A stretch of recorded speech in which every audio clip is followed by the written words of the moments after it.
Classic Conversations with Jae Tea and Lo.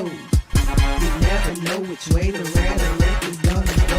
Classic conversations with Jae Tea and Lo. You never know which way the rhetoric. Classic conversations with Jae Tea and Lo.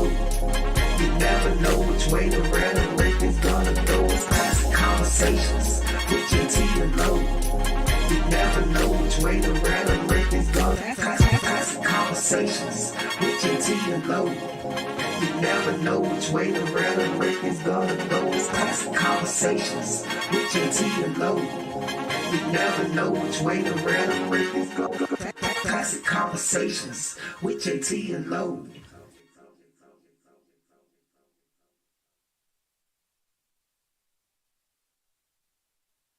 Classic conversations with Jae Tea and Lo. You never know which way the rap. Classic conversations with Jae Tea and Lo. You never know which way the rhetoric is gonna go. Classic conversations with Jae Tea and Lo. Classic conversations with Jae Tea and Lo. You never know which way the rhetoric is gonna go. Classic conversations with Jae Tea and Lo.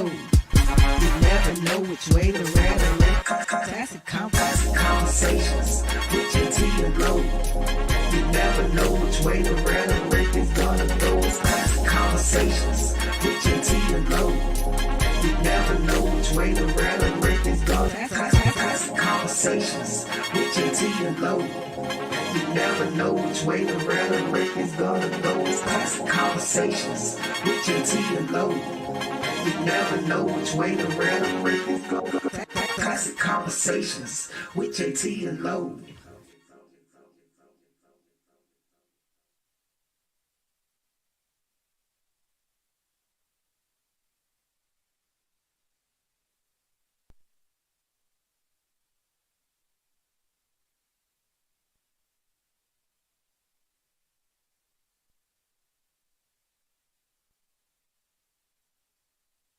Classic conversations with Jae Tea and Lo.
Never know which way to rap. Classic conversations with Jae Tea and Lo. You never know which way the rhetoric is gonna go. Classic conversations with Jae Tea and Lo. Classic conversations with Jae Tea and Lo. You never know which way the rhetoric is gonna go. Classic conversations with Jae Tea and Lo. You never know which way the rhetoric. Classic conversations with Jae Tea and Lo. You never know which way the rhetoric is gonna go. Classic conversations with Jae Tea and Lo. You You never know which way the rhetoric is going. Classic Konversations with Jae Tea and Lo. You never know which way the rhetoric is gonna go. It's Classic Konversations with Jae Tea and Lo. You never know which way the rhetoric is going. Classic Konversations with Jae Tea and Lo.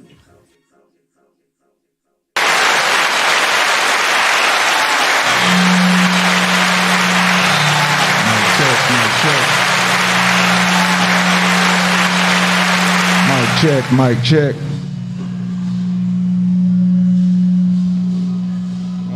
Checking with my mic. 1 2 1 2. Checking with my mic. Mic check. 1 2 1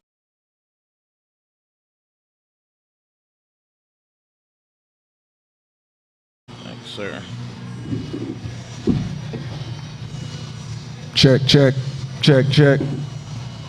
Still seems. Is that? What's that noise? That's. All right. Mic check. Video. Still flipping back and forth. See you later. There we go. 1 2. Mic check. There we go. People, what's happening? What's going on? Y'all know what time it is. It is time for Classic Konversations with Jae Tea and Lo. And Ask a Cop not quite here yet. And as you can see, he's not here right now. But he's always on time. Yeah, he always gonna be on time. He's gonna make it. He's gonna make it here. That's what he says every week. Yo, listen, man. This week has been crazy. I'm gonna stay live. A lot of stuff has happened this week, and we got a lot to talk about tonight. So I'm glad you're tuning in. Make sure that you be a part of the show. 404-500-1605. Give us a telephone call. We love the comments, but I would love to hear your voice. Also, hit those little joints down there, man, to get the, what's the word? Algorithm. Yes, got to get that going on. So y'all make sure y'all hit those love buttons, those like buttons, those care buttons. What else I got down there? You can hit the wow button and the laughter, but don't hit them tears and that sad face. We ain't looking for that algae. Not the algae. So, yeah, I want you to be a part of the conversation, man. Like I said, we love the comments. We would love to hear your voice, love to hear the inflection in it with your emotions going on with it. Angelo. What it do? Man, how was your week, brother? Hey, man, so far so good, man. Last week was pretty cool, pretty chill. I'm trying to really remember what did I do last week. Hey. I really don't even recall, man. That's a good week. I guess not too bad, huh? That's a great week, yeah. I chilled yesterday for the most part. But yeah, man, everything's been pretty good, man. Right now, the biggest thing in my life is the countdown.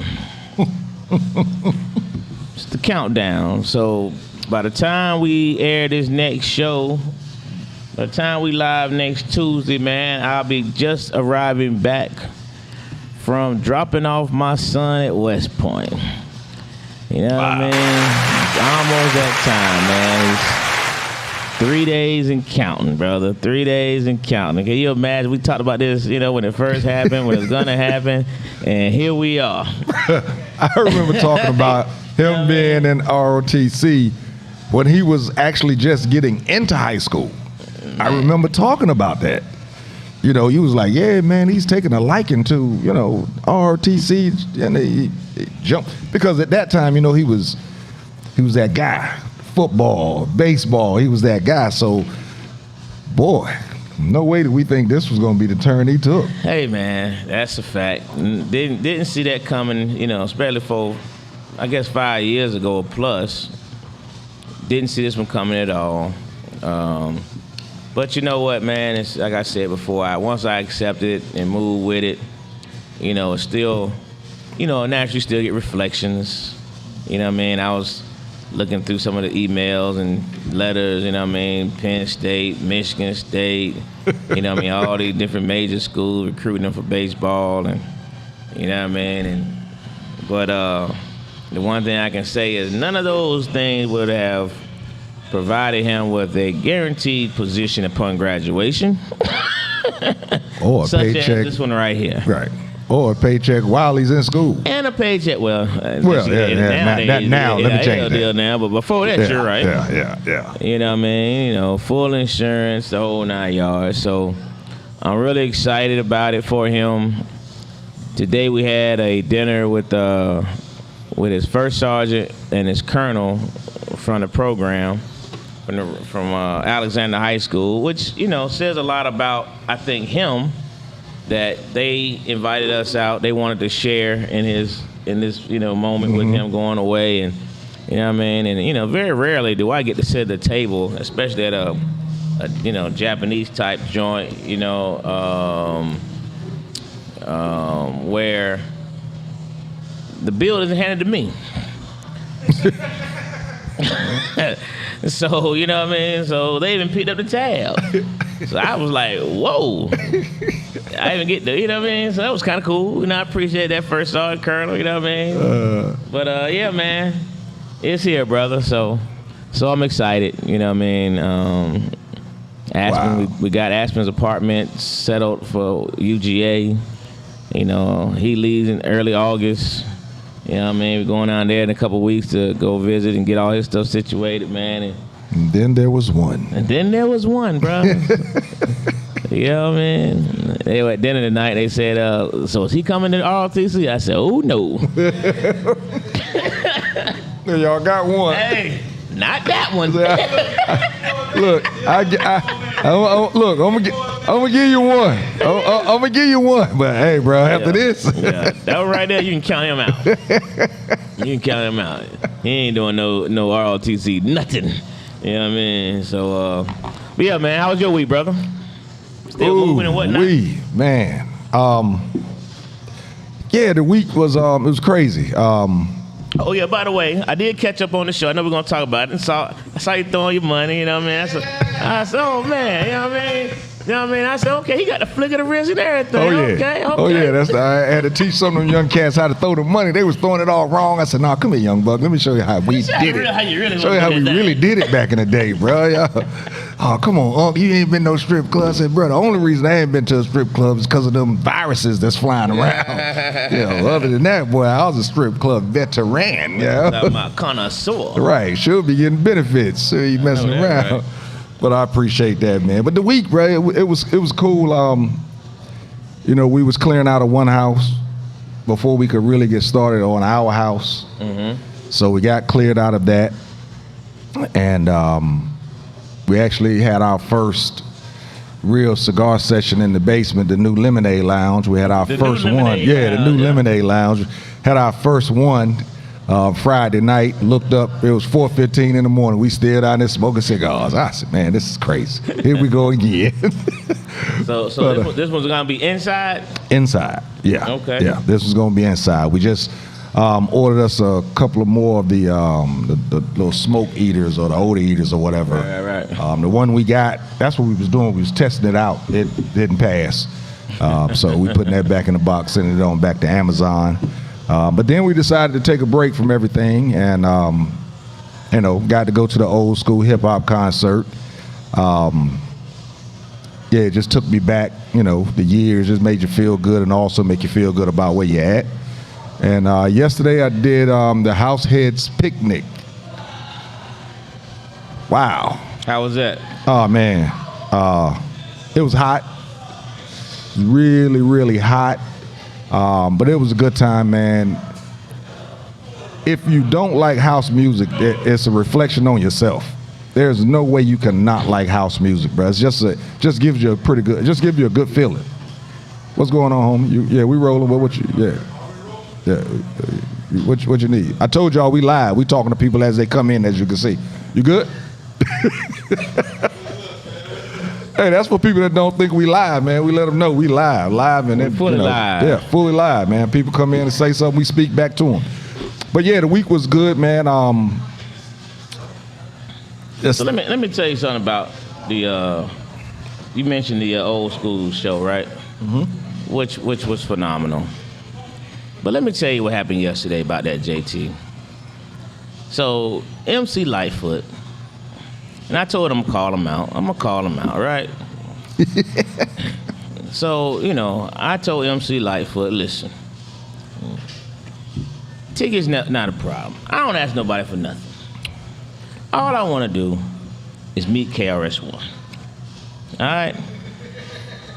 So, the brother blessed me with a phenomenal ticket.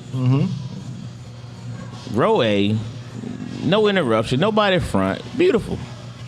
All right? Hit me up. Said, yeah, I know you're gonna like that. I'm the man. I don't ever, we'll talk good stuff. I say, cool. Let me know when.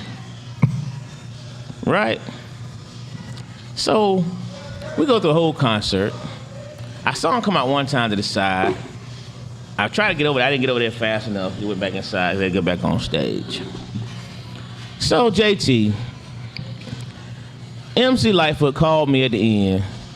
Yeah, now what? Did you meet everybody you need to meet? I said, what? I said, bro, I ain't meet nobody. What you talking about? He laughed, yeah. I said, like, what? So Lightfoot calls me yesterday. He said, hey, man, I got to ask you something. I said, what's up? That wasn't you backstage? I said, Life, what you talking about, bro? He said, man, you're not going to believe this, man. He said, because I can't believe it until the man just called me and thanked me for and introduced him to everybody backstage. He was so excited. He met everybody. He said, when the dude called me, he said, hold up, bro. I took you backstage? He said, Lo, I swear on everything I love, bro. I went back there, and I went outside. He said, I thought you were in those seats, not the other seats. He said, so I came and just told him, come on. And dude came with him. Went backstage and met everybody. Got all my pictures. Bro, can you believe that, man? He said, Lo, man, man, you don't know how bad I feel right now, man. He said, man, that man called me up. When he said when he called me, I looked at the phone number, and I was like, hold up. He said, man, I took this man back there, introduced everybody here, man. He'd go to owner of Uptown Comedy Corner. He said, this dude was with the flow. I said, bro, I can't believe this, man. That was my sole purpose of being there. That was my sole purpose. Great, hey, everything was great, Dwayne. You know what I mean? KRS-One did what KRS-One does.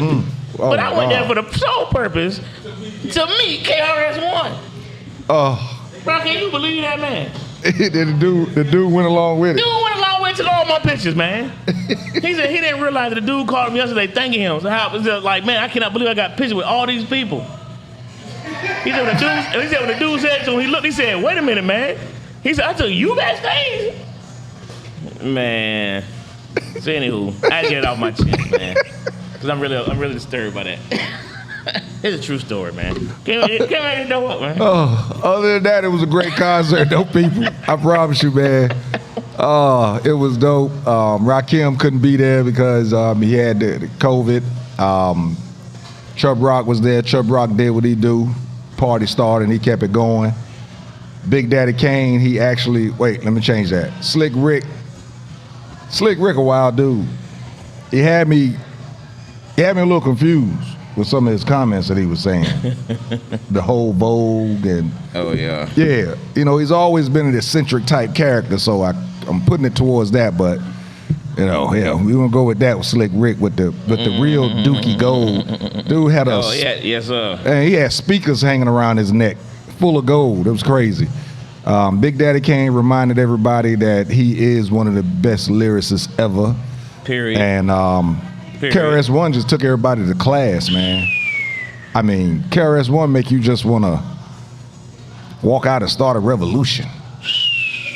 This dude was right there, man. This dude was on stage with nobody else on stage with him. He didn't have on one piece of jewelry, not a watch, not a bracelet, nothing.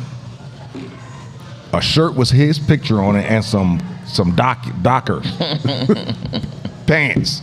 And he just went. And his sneakers didn't look like they were so crazy expensive sneakers, probably some Air Force Ones, but bruh, it was crazy. It was crazy. It was crazy. Agreed. Yeah. Agreed. So listen, Adrian, what's going on, young lady? I see you tuning in. What's up, Casper? Love you, baby. Janie found my high school. What's going on, young lady? So tonight,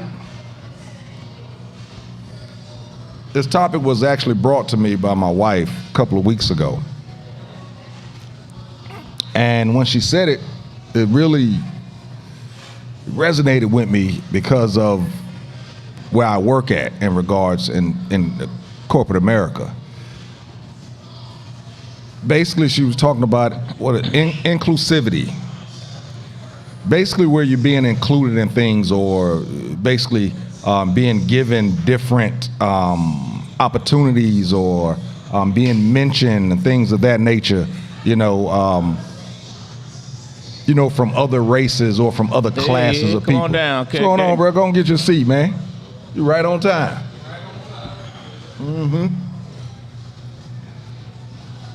Go on, get your seat, my man. How you been, bro? Good. How y'all? Check his mic, homie.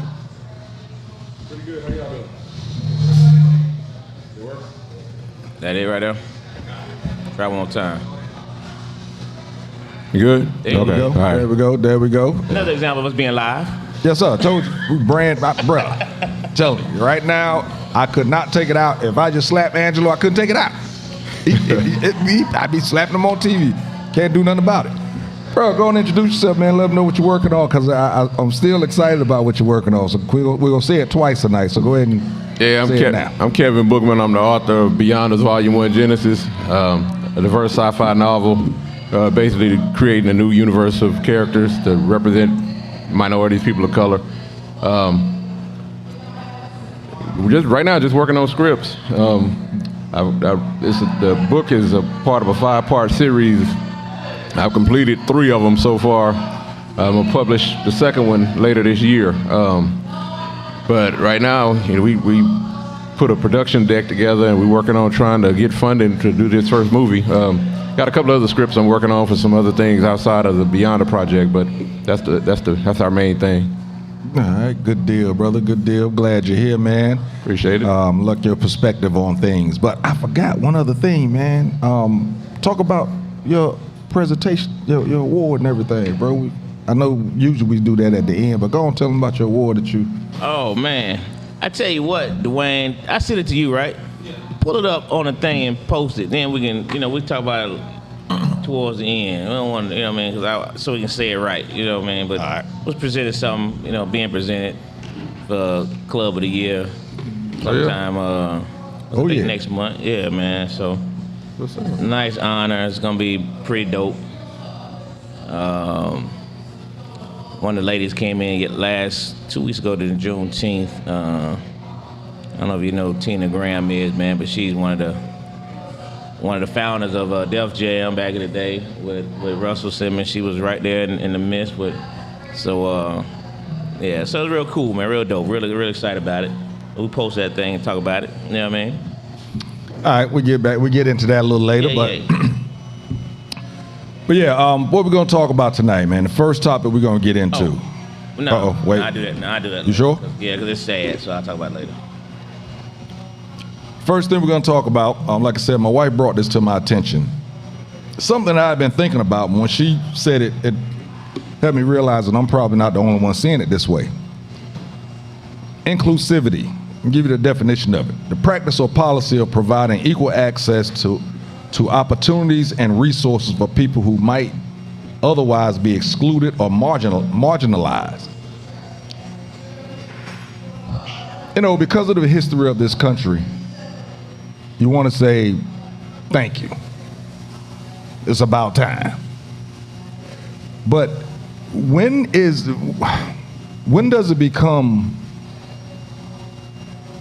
it start feeling like a charity case, or starts feeling as if it's not real, they're just doing it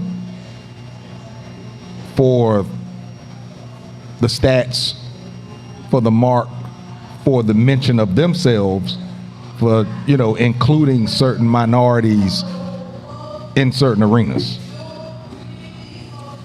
Now, I think you should go a step deeper, JT.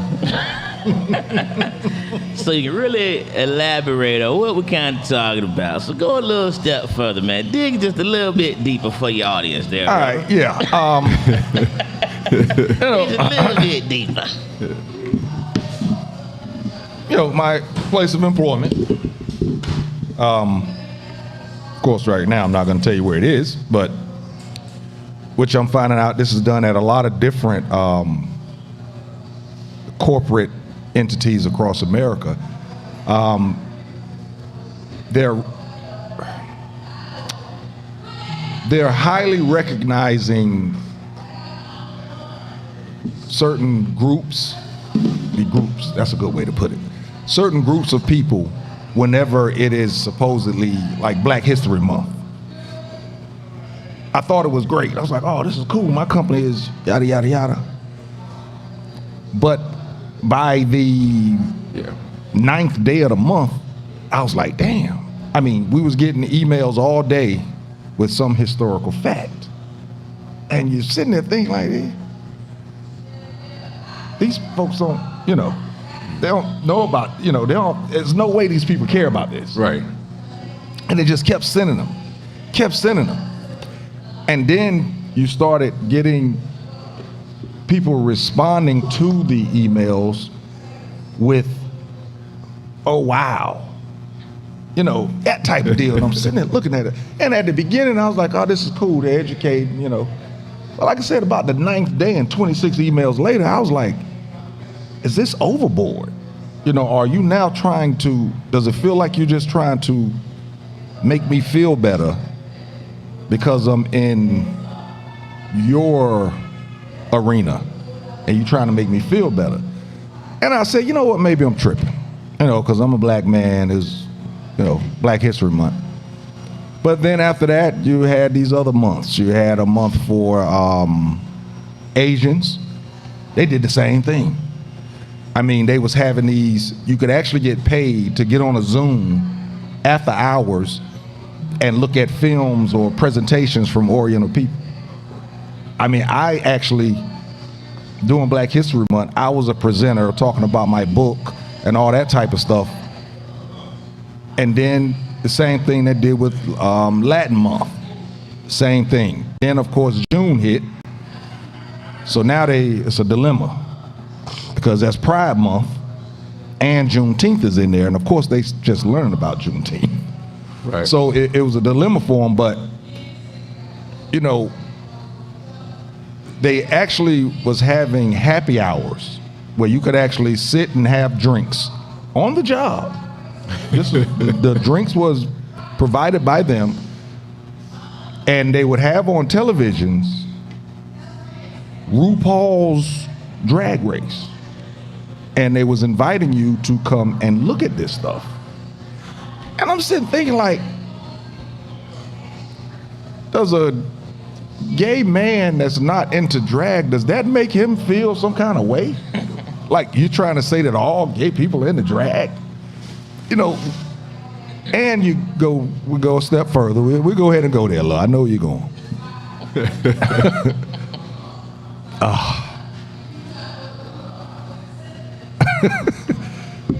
Down in the Delta, P-Valley.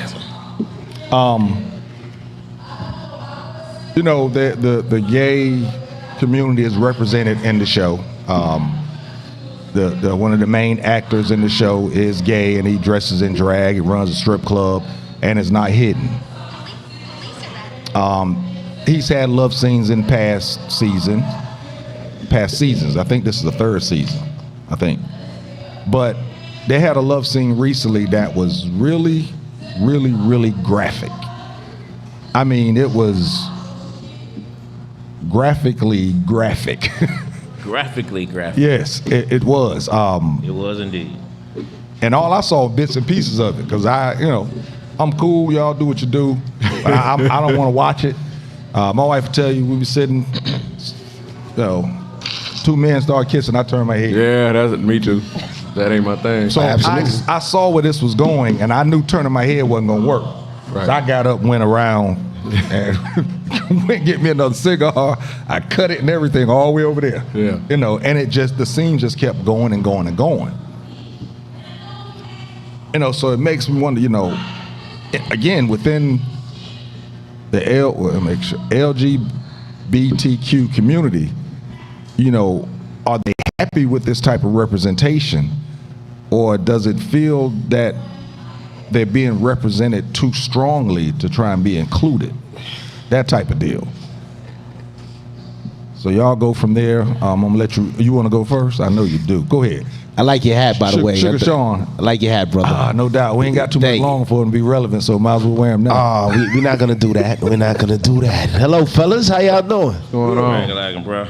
It's funny we had this topic because I was having a conversation with a brother, and he's part of that community, And it was funny to hear him say, he was like, yeah, things are just too gay now.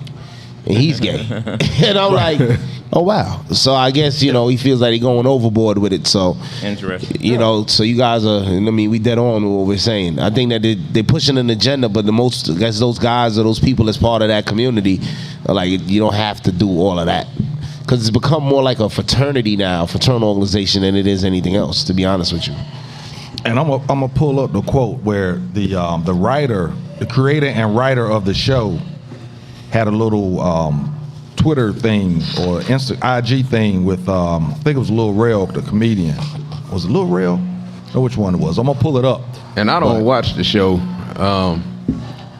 When I heard what the topic was gonna be this week, I was like, well, let me see what they talking about so I know kind of what was going on. But like you say, when it came to that part, I was like, shit, this ain't something I want to watch. So, but a lot of shows now have a lot of, gay scenes and different things. And you're right, it's almost everything you watch has at least one segment where there's something, going on. And it does feel forced. Everybody knows that, gay people are here just like everybody else. But right. It doesn't, none of it seems like it's just a natural part of the show. It seems like they're just forcing it in there just to make sure that it's in there, so. And again, like I said, on regular network TV, there's a lot of, and this is not only for men, of course, we're men, so of course that is going to be more, right, more hard to watch for us than it is looking at, the woman side of things. But there's a lot of regular television shows on, on regular networks. But this cable thing, man, it's way out of control with it. And I just wonder how do they fit. And then they tried to make it to where, in this show anyway, they're making them closet guys. Mm-hmm. One of the dudes is a hardcore rapper. Right. And then the other good dude just got out of prison. Nice. And matter of fact, earlier, the week before, he beat a dude up. Beat him down. And then this week, he got hands gripping on his hips. Hey, that goes back to what I say I call it the pussification of America. The what? The pussification, that's my word, of America. I'm pretty sure I heard that correctly. Yeah, these are all words by Sugar Sean. I'm warming up now. They with me right now, but a little later on they might, they might lose them. But that's what they're doing. Like they're taking the most masculine human being and then putting them in these situations. So it's like the alpha male, if that's what you want to say, quote unquote, and then put them in these type of submissive situations with men. That's just an agenda, like to knock us down, because it's always a black guy. You know what I mean? And it's always a black strong dude that looks powerful. And then all of a sudden he's in this situation with another man and being submissive. It's kind of it's what they doing with the mindset. That's interesting that you say that, because I'm sitting there trying to think. Probably don't watch enough of the other shows to compare it, I would imagine. I know I don't. That's why I don't watch TV. Even in regular television, most of... They're there. There's a movie, there's a cartoon right now out that people are screaming about because... Yep. What cartoon is that? It's a cartoon movie out right now that has a gay character in it. And they said they were like got him kissing in a closet or something that I don't know if it's a Minions movie or something that's out right now. Right. Where they've added that character, you know what I mean? And it's So this is good, right? Because I'm glad we having this conversation because I took actually you were dead on with taking the wife out. I went to the restaurant we all recommended, and then I said instead of buying you flowers, I'm gonna bring you to the flowers. So we went to Botanical Gardens. That's some sexy shit, right? That's some fly shit. I be doing it. All the ladies on it. That's the these brothers help the situation, so we doing good. But what I was gonna tell you was my kids got at me because I pull up to the Botanical Gardens and I didn't realize it was a young lady, but they had a fade, right? So you know me, everything is peace. My brother, what's going on? I was like, all right, thanks, brother. And my kid's in the back like, that's a girl, how could you? I'm like, oh shit. When she walked off and she came back with a ticket, I like, all right, thanks, my sister, right? And it was just like, oh, you don't have to say that. You just got to be like, thanks. You can say them, they, there. And we had a long 2-hour debate on this, and they believe that you should just be like, if you don't know, just say hey or they or. And that's an uncomfortable situation because you really don't know. You don't know what they want to be addressed right, as. So they think I'm homophobic. And Right. you know what? Yeah. At my job, they actually have how if someone wants to be identified a certain way, they have like he, him, she, her behind their name on our instant message platform. Yeah. And I'd always wondered what that, because I only saw it on certain people, but it was just certain people that was of a different lifestyle type of deal. And again, I know, I mean, Sean just talked about a female, and I'm glad he did because I don't want people to think that we're sitting here bashing gay men. You know, I'll give you one. I'll give you one better. In my job, we had a female that wanted to be identified as a male, but hadn't had the change and was wanting to use the men's restroom. Well, some of the men had an issue with that. So I went to management because I'm a union rep, and I went to management and I was like, look, you know, people have an issue with that. I mean, what is the policy? How are y'all gonna handle that? They didn't want to touch it. Yeah. They were like, well, you know, you have to be delicate about this because, you know, they could sue, you know, because of their rights. So, well, what about the rights of the men in the bathroom, that actual men that don't want a woman in the bathroom with them? You know, and it was something they just did not want to touch. Luckily, she's no longer there, and they didn't have to deal with it. But it is a situation that corporations are going to have to deal with one way or another sooner or later because they're going to get lawsuits on both sides. I mean, you know, you can't disregard one side's rights because you're trying to force another one. So it is an issue that is going to have to be addressed. And I'm glad he said that, right? So I got another one for y'all. So I'm at work, you know, whatever. I'm sitting down doing what I do, nothing, right? So I'm in the middle of my sleep, and I overhear a conversation. Seems a little disturbing to me. And the straight dude is sitting here chilling, guy. He's openly gay. He walks around flags, all that other stuff. Like, all right, whatever. Nobody care about that, do you? He gonna go to the dude and be like, you only sleep with women? The guy was like, what?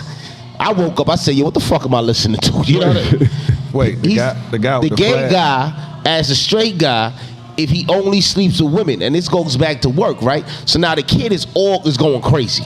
He's straight. He like, yo, I should punch this dude in the face. I'm sitting back. I'm like, nah, don't do nothing. Whatever. I said, if he continues to approach you, now I got to give you advice that I wouldn't even take for myself. I probably would have hemmed him up, right? Right. So I'm telling him, if it continues, he say something else to you again, then you know you would have to go to HR. But he didn't even feel comfortable going to a supervisor to let them know what just happened. So now if that's me, and I go to a woman and I'm like, yo, or say something, you know, sexually or whatever, I'm in the office right away, I'm getting fired. Right.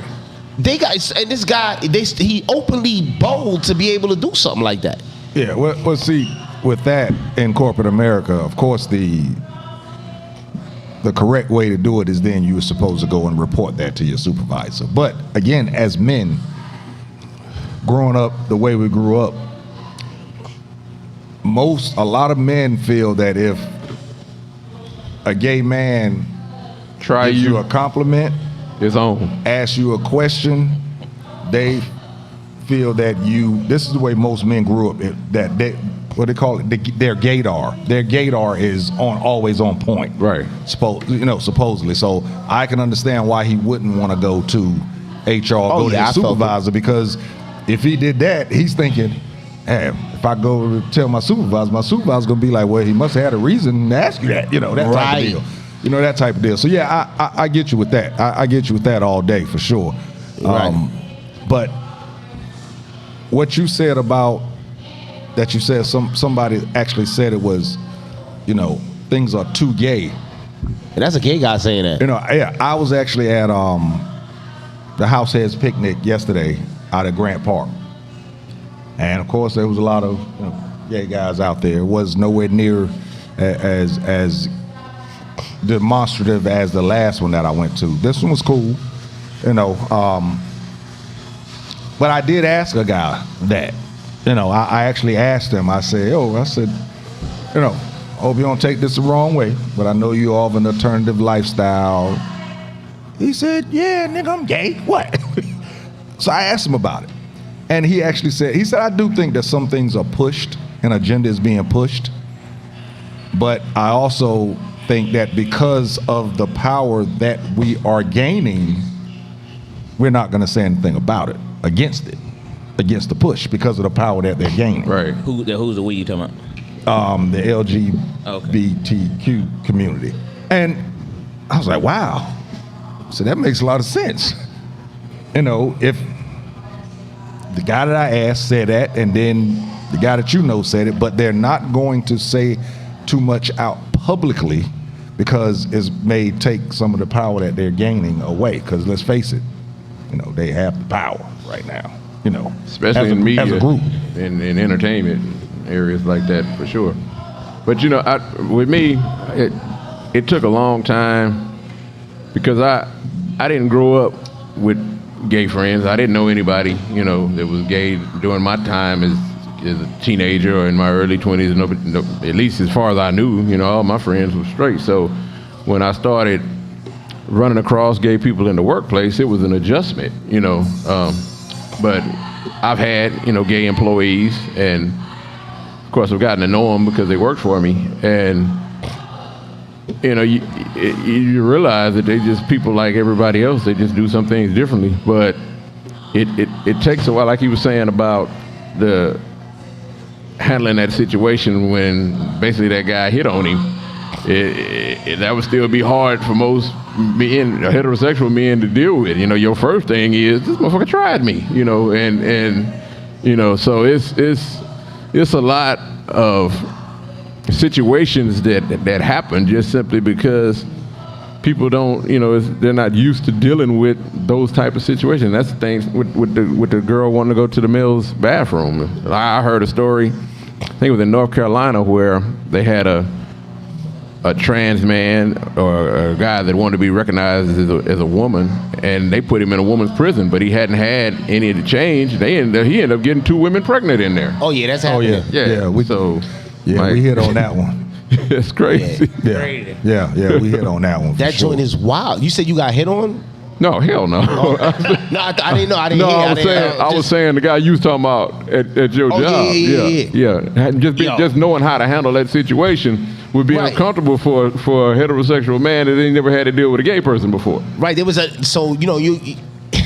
this stuff been around forever though. Like, people be gay, whatever, and we don't really care. You know what I'm saying? Right. And it's for some reason when they get to Atlanta, they become gayer.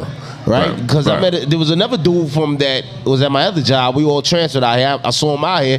He was gay, whatever, but then he got out here. He was just like different. He saw him. He's like, Sean, whatever. I'm like, why you talking like this? Like, yo, hold on, bro. Like, and he started laughing. I'm like, oh, you chilling, right? But it's just more accepted. Yeah, I think your environment will. And I think that's with any person. Your environment will help you to express who you actually are more. No different than corporate America and going back home to the hood. Absolutely. Corporate America, let's face it. A lot of people say, nah, son, I'm who I am when I'm at work. You're lying.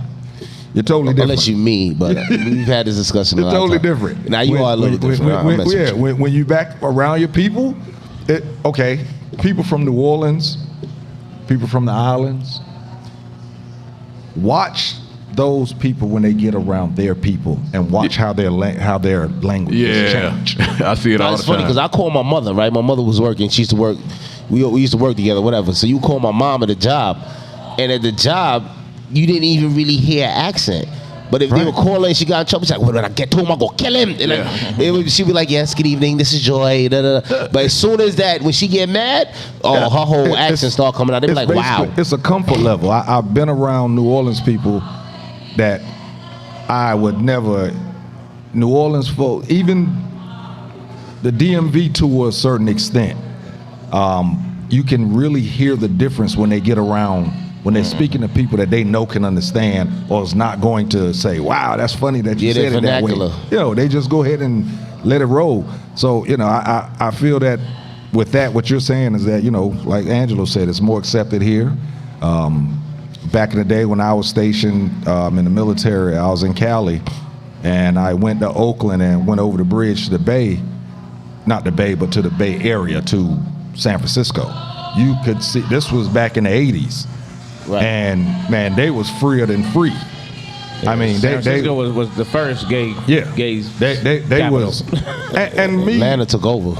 Yeah, I think because of the way Atlanta took over, and I think Atlanta took over more, especially with the black folks. With the black folks, correct. Atlanta is the San Francisco of the East. Atlanta's gay. Yeah.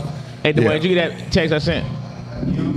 All right, let me know when it's ready. Just the first 3-4 minutes. But listen, so here's my issue with the inclusivity thing, right?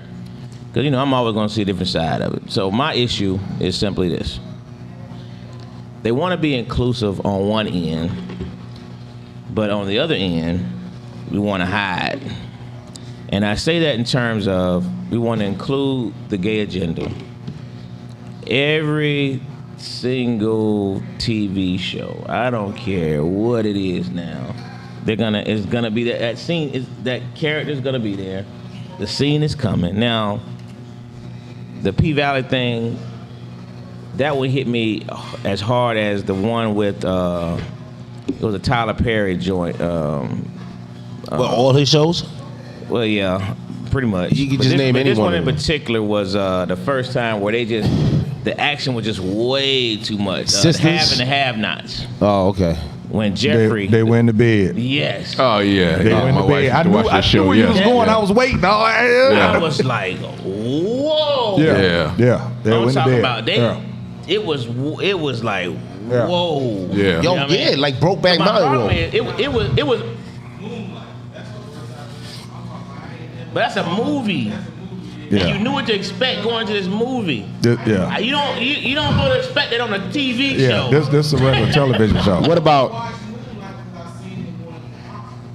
I ain't watching.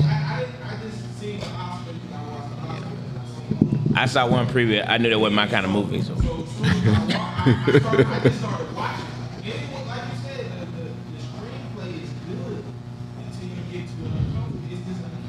Yeah.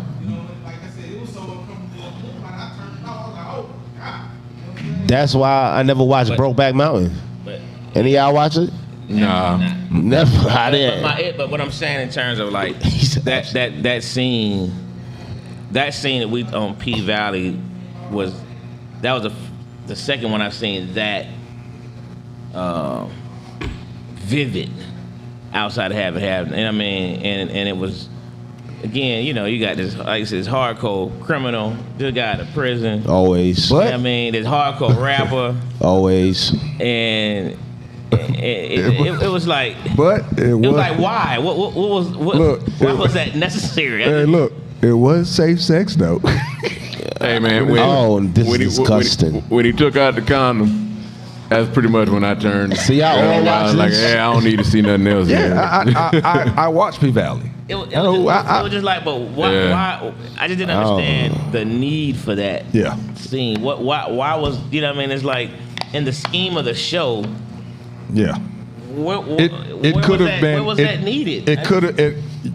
They could have done it, and you'd have known what happened without that actually happening. Insinuated instead of actually showing it. I'm only watching PG-13 stuff. You could have done that, you know, without, you know, all of that actually happening. I mean, no different than with a man and a woman.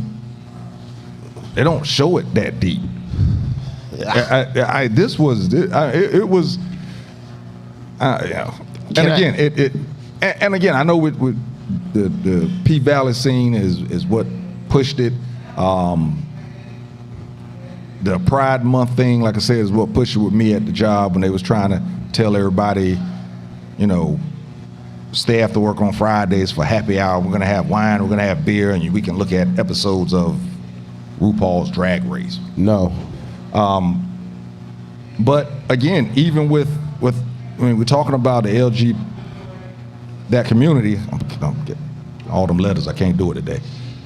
But again, black people, Latinos, Orientals, Asians, you know, all of these different classes or groups of people, when they're being included or trying, or it seems as if stuff is being given to you so much, or they're trying to actually congratulate you, when does it become an insult? Because if I have to be congratulated so much, that means that I must think I'm bad for you to have to keep picking me up. Yeah. You know, when does it become an insult? Like I said, Black History Month, by the 9th day, I was tired of the stuff that they were sending because they had sent so much. Yeah. And now it had me sitting there feeling like, do you think that just we didn't know? 2, do you think we need this to build up our own self-worth? I can answer your question from the job standpoint. You have that EEO policy, and every corporation has to have, especially try to get any kind of grant money, any government assistance, you got to have an EEO policy in place. And within those policies, it just, you know, they want to know how you include the different races and all that stuff. So that's probably part of their EEO policy. And it looks good from a corporation standpoint. You know what I mean? Especially if you're trying to go after monies, grants, and get other outside entities involved, and you have something that involves all races. Oh, it looks great for your corporation. Dude. So I have a question, right? Because I had this conversation. Because I don't attend the gay parade or go to a gay bar or hang out in these places, does that make me homophobic? No. Right? Just ain't your thing. Right, because that's not a place I'm gonna go. But some people feel like we should not have a problem going to these places. And I'm like, nah, dog, like I'm not going there to get it. Now, when you say some people, what we talking about? I've had a conversation with a guy, a regular brother, whatever he say he's straight or whatever. And he like to go to, is it the job? These ain't my regular friends. He likes to go to gay bars to get free drinks. Right? And I was like, I would never do nothing like that. He's like, oh yeah, you homophobic. I'm like, nah. I was like, once I put myself in that environment. So he's very comfortable. He's very comfortable being hit on and talked to. So the free drinks go what? The straight men get free drinks? No, they get in for free or something? The guys is buying them drinks. I guess trying to just say when we buy girls drinks. With that question, here go a question from number one fan. She said, "Can someone explain why men who go to prison claim not to be gay but have sex with men in prison?" As she's talked to wardens who shared and I can't explain it. Man, I remember growing up in LA. It was a guy from the neighborhood that had gone to prison for a couple of years, and I was a kid. We was playing basketball on the court, and he was walking down the street with a girl, and about 3 or 4 guys pulled up in the car and was giving him the business about, motherfucker, you out here on the street acting like your ass is straight, running around with women. We know what you was doing when you was down the road. Yeah, and he couldn't even respond. They embarrassed the shit out of him. And I'm like probably 13, 14 years old. I'm looking like, what are they talking about?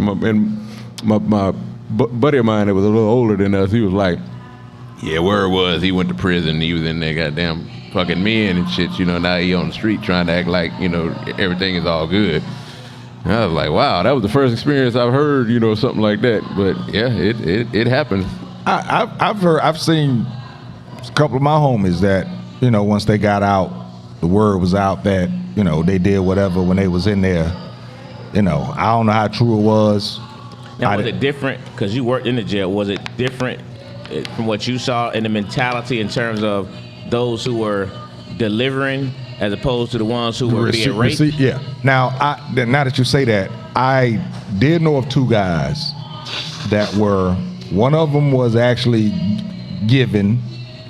So if you're giving, you got to be considered gay, right? Bro, yeah, got to. To me, I mean, you got to be considered gay. I mean, right? to me, Is it catcher or receiver? to me, if you're, and it's crazy, and I know people say it's a double standard, and I believe it is, but you know what? I'm gonna stick to this double standard because, women can actually, have sex with another woman, and we'll consider them to be bisexual.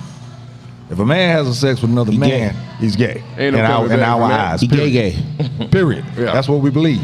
But yeah, I Sword did fighting. know a guy that actually, I didn't know of him as well as this other cat, and because I was working in corrections.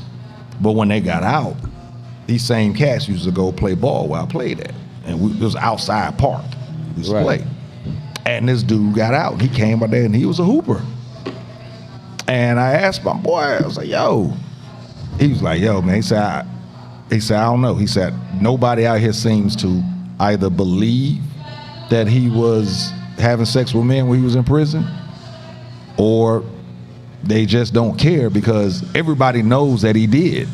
Yeah. But when he got out, supposedly he was only with women. They said that it's called gay for the stay.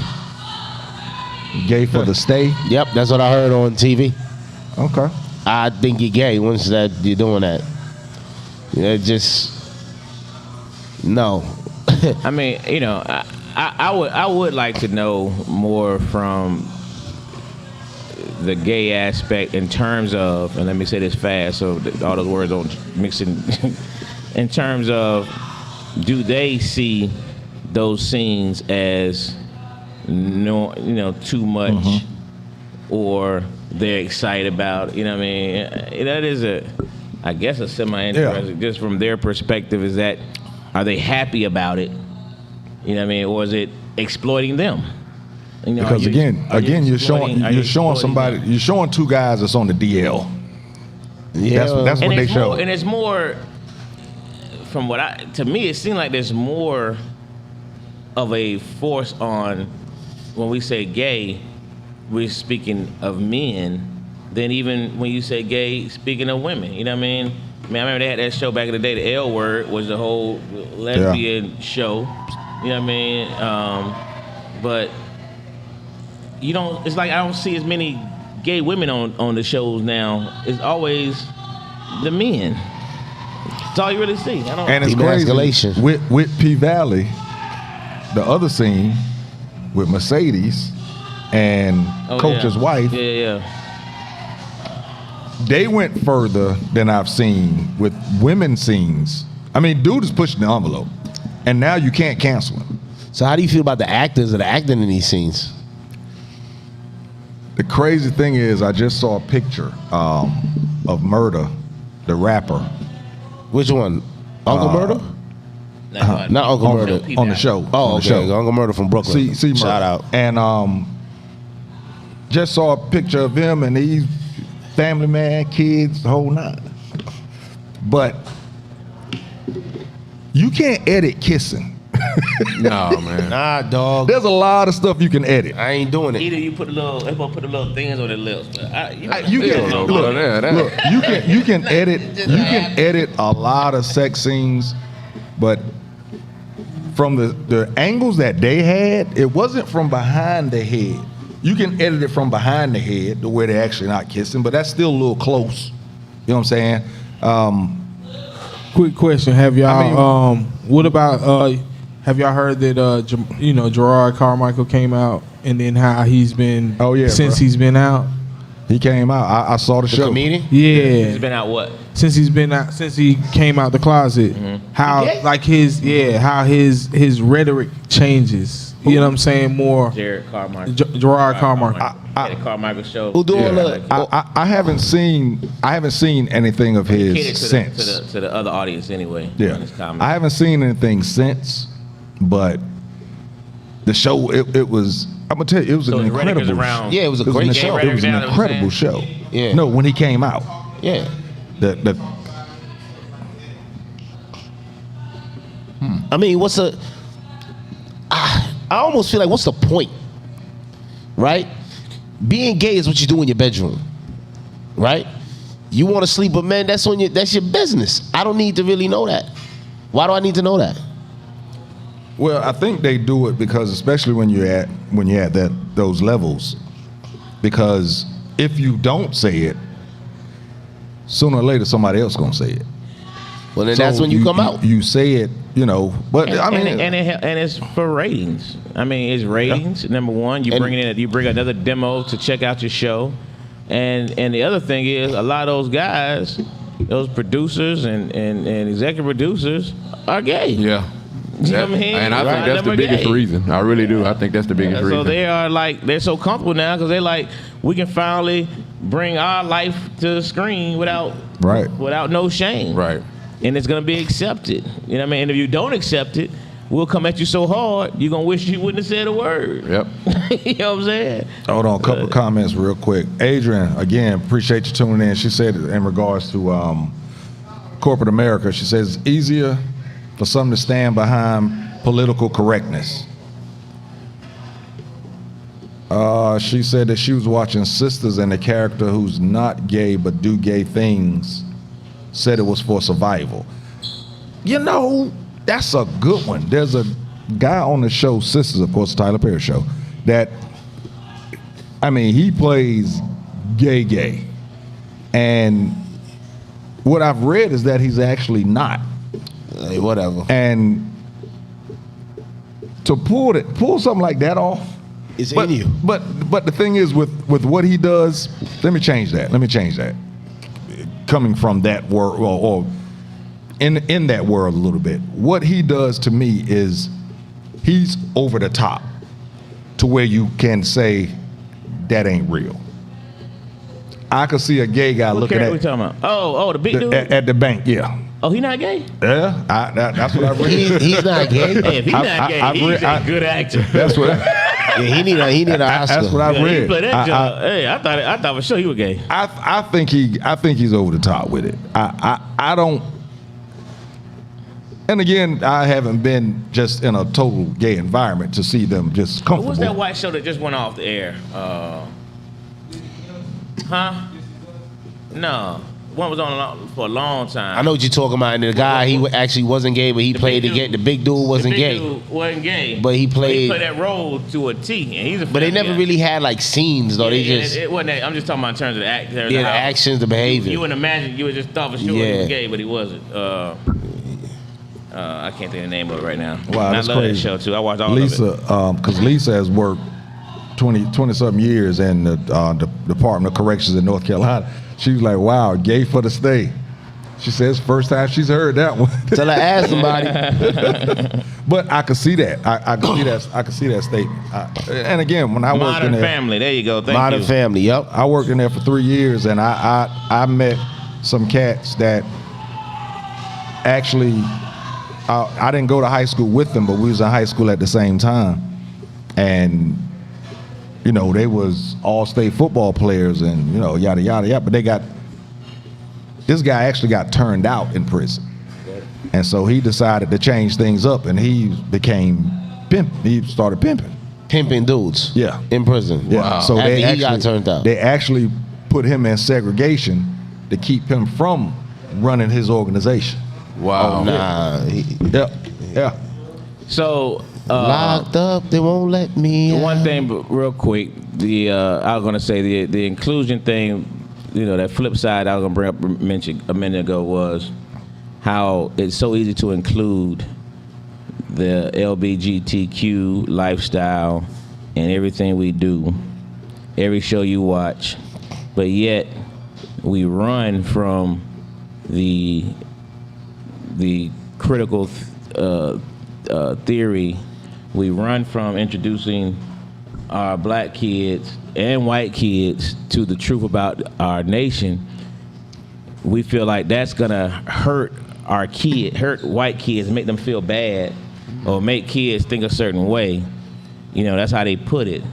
But yet we're okay with introducing something that's not the everyday all-American, Right. family thing that's produced in this country. You know what I mean? When you look at the flag and apple pie and all that stuff, you know what I mean? It's a husband and a wife and the kids, but when we look at it, now we got all this inclusivity, but we still scared of including true history. We're still scared of saying That's it, yeah. This is the real about your family history. You know what I mean? There's a lot of white folks out there who family own slaves, man. You know what I mean? But we're scared to talk about that jump. Right. We're scared to talk about critical race theory. We're scared to talk about these things. You know what I mean? Because it might make them feel bad. But yet we're not scared to have two men go at it like Banshees. And that's not gonna that's not affecting the kids at all. Because You said Banshees? Yeah. That's an old word, boy. I was gonna let that one go. I heard Banshees. Every now and then you gotta show your age. Hey, but listen, we're gonna take a quick break. But listen, on this break, folks, don't walk away. I want everybody just to listen to this first 3 minutes of this video. Guys, listen to this junk, right? And if you want to know about the agenda that's being pushed, we discussed the agenda that's being pushed, right? If you listen to this is something that my wife has been studying, and she showed me this thing the other day, man. I was like, wow. But check this out real quick. I hope it's not Pete.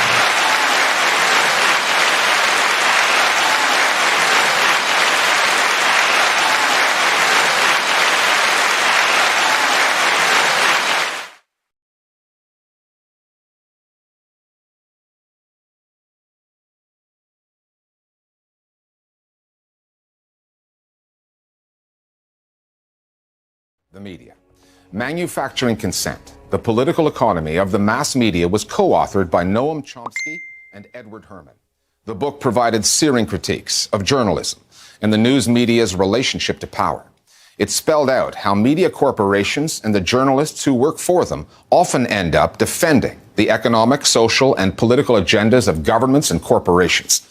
It walked us through how the media represents certain privileged groups in society while effectively suppressing the voices of others. Most of us working on this program have been influenced in one way or another by Manufacturing Consent. And so, to mark the anniversary of its publication, we went to Tucson, Arizona to talk to Noam Chomsky. It's a two-part interview. We began by showing Professor Chomsky the following animation, one that we made last year that boiled down some of the basic arguments that he and Herman made in Manufacturing Consent. In 1988, Noam Chomsky co-authored a book with Edward Herman called Manufacturing Consent. It blasted apart the notion that media acts as a check on political powers. Media operate through 5 filters. The first has to do with ownership. Mass media firms are big corporations. Often they're part of even bigger conglomerates. Their end game, profit. And so it's in their interests to push for whatever guarantees that profit. Critical journalism takes second place to the needs and interests of the corporation.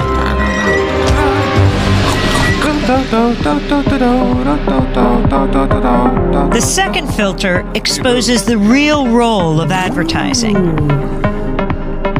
Media costs a lot more than consumers will ever pay. So who fills the gap? Advertisers. And what are the advertisers paying for? Audiences. And so it isn't so much that the media are selling you a product, their output. They're also selling advertisers a product, you. How does the establishment manage the media? That's the third filter. Journalism cannot be a check on power because the very system encourages complicity. Government governments, corporations, big institutions know how to play the media game. They know how to influence the news narrative. They feed media scoops, official accounts, interviews with the experts. They make themselves crucial to the process of journalism. So those in power and those who report on them are in bed with each other. If you want to challenge power, you'll be pushed to the margins. Your name won't be down. You won't be getting in. You've lost your access. You've lost the story. When the media, journalists, whistleblowers, sources, stray away from the consensus, they get flat. That's the fourth filter. When the story is inconvenient for the powers that be, you'll see the flak machine in action, discrediting sources, trashing stories, and diverting the conversation. To manufacture consent, you need an enemy, a target. That common enemy is the fifth filter. Communism, terrorists, immigrants, a common enemy. A boogeyman to fear helps corral public opinion. 5 filters, one big media theory. Consent is being manufactured all around you, all the time. So, Professor Chomsky, does that video capture the ideas that you wanted in that book?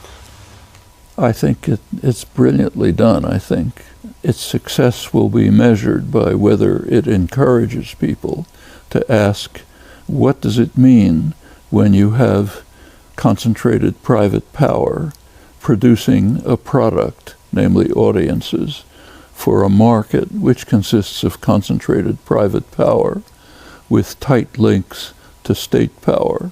What do you expect the media output to look like with that framework of a structural framework behind it? If it encourages people to ask that question, I think it'll be very successful.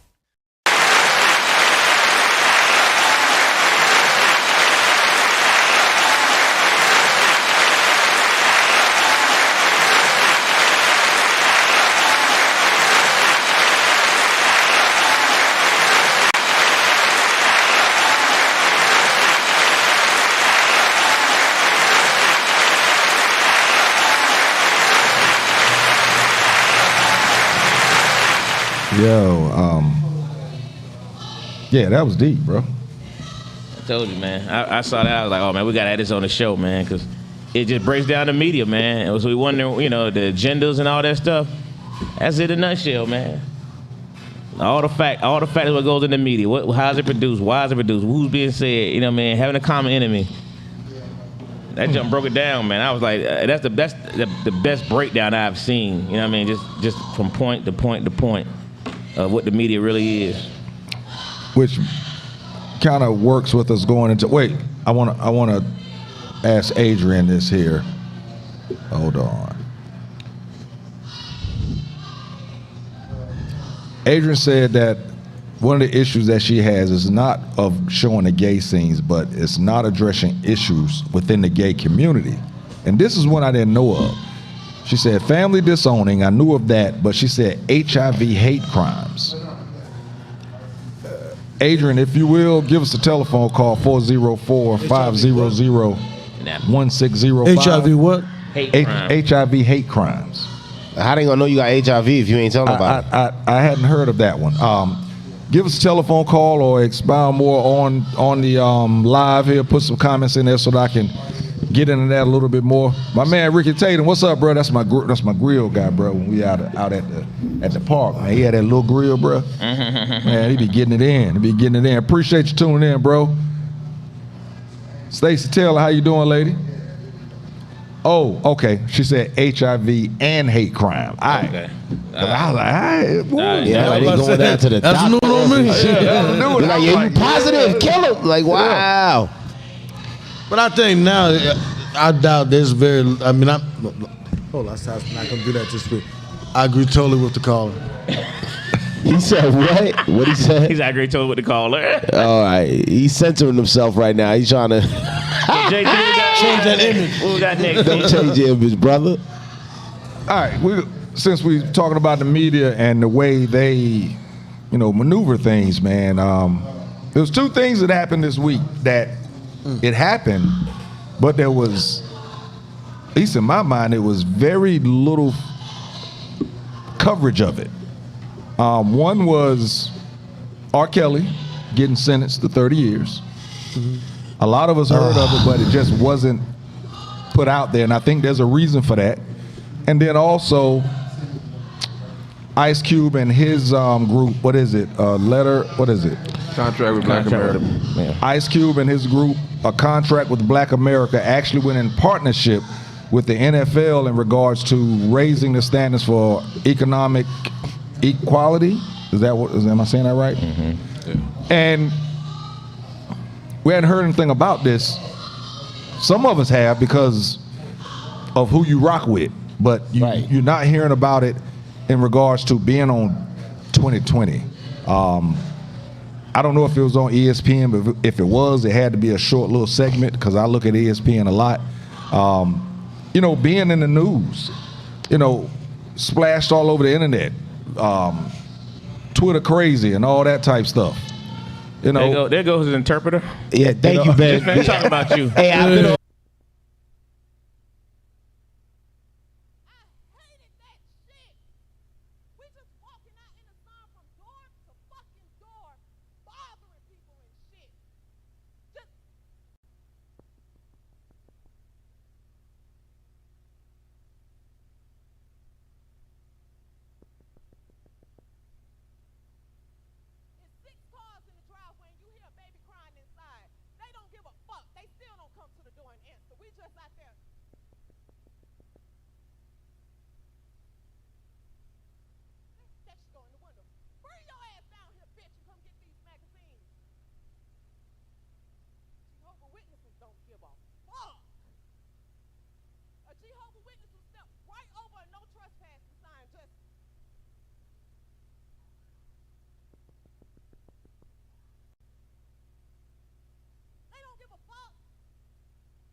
Black people, bitch. Black people throw a birthday party for their 5-year-old. You gonna get the balloons. You gonna get the clown. You gonna even get a fucking bouncy house. But guess what else you gonna get? You gonna get that open goddamn bar in the backyard. That's what you gonna get. You gonna goddamn celebrate the uncle that just got out of jail for tax fraud. You celebrating that too. You also celebrating the mama that just retired from work. You also celebrating the goddamn grandmama that just also retired from fucking work. It's a whole goddamn celebration with Black people. We don't just get together for no 5-year-old fucking birthday. Hell no. And when they finish jumping in that bouncy house and they finish eating the fucking cupcakes and they got their goodie bags, y'all know what we do, Black people. You send their asses upstairs. You want to know why? Because it's time for us to get fucked up. Bitch. That's right. I didn't have long today. I'm going to get up out of here. I do want to have a serious moment with everybody since I got everybody gathered. I'm going to give you a link. I'm going to go around to everybody and I'm going to ask for donations. I am opening up a school in Zimbabwe. What the fuck y'all laughing about? I'm opening up a fucking school in Zimbabwe for little black foster kids. I need your help, black people. I need your fucking support. So I'm gonna come around with a plate, and I need fucking donations. Y'all looking at me crazy. Y'all gave your goddamn money to Patrice with Black Lives Matter, who went and bought mansions and shit.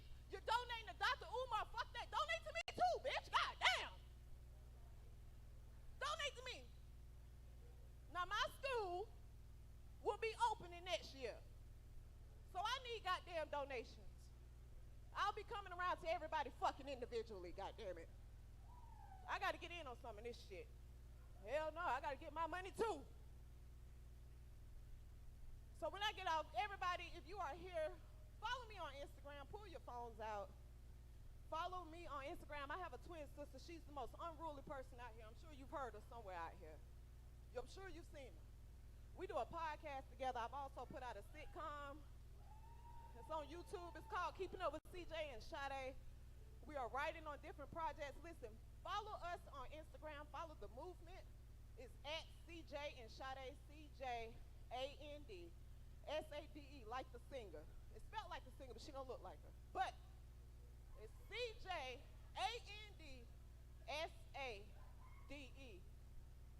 Uptown Atlanta, I appreciate y'all having me tonight. Y'all been amazing. Tell them I need my she a rider. I got a friend, I got a driver. They want that heat, I'm the only provider. Cut that off, man. Get your unemployed ass the fuck I'm up here. You go to the unemployment office tomorrow. Stop telling us about your bullshit. Explain to them people how you quit, fired, whatever the fuck happened. Explain that to them white folks. And you out here asking for money. You should have applied for one of them PPP loans like every other goddamn black criminal in this bitch. Real nigga shit. If y'all didn't get y'all money, y'all fucked up because they was giving it out.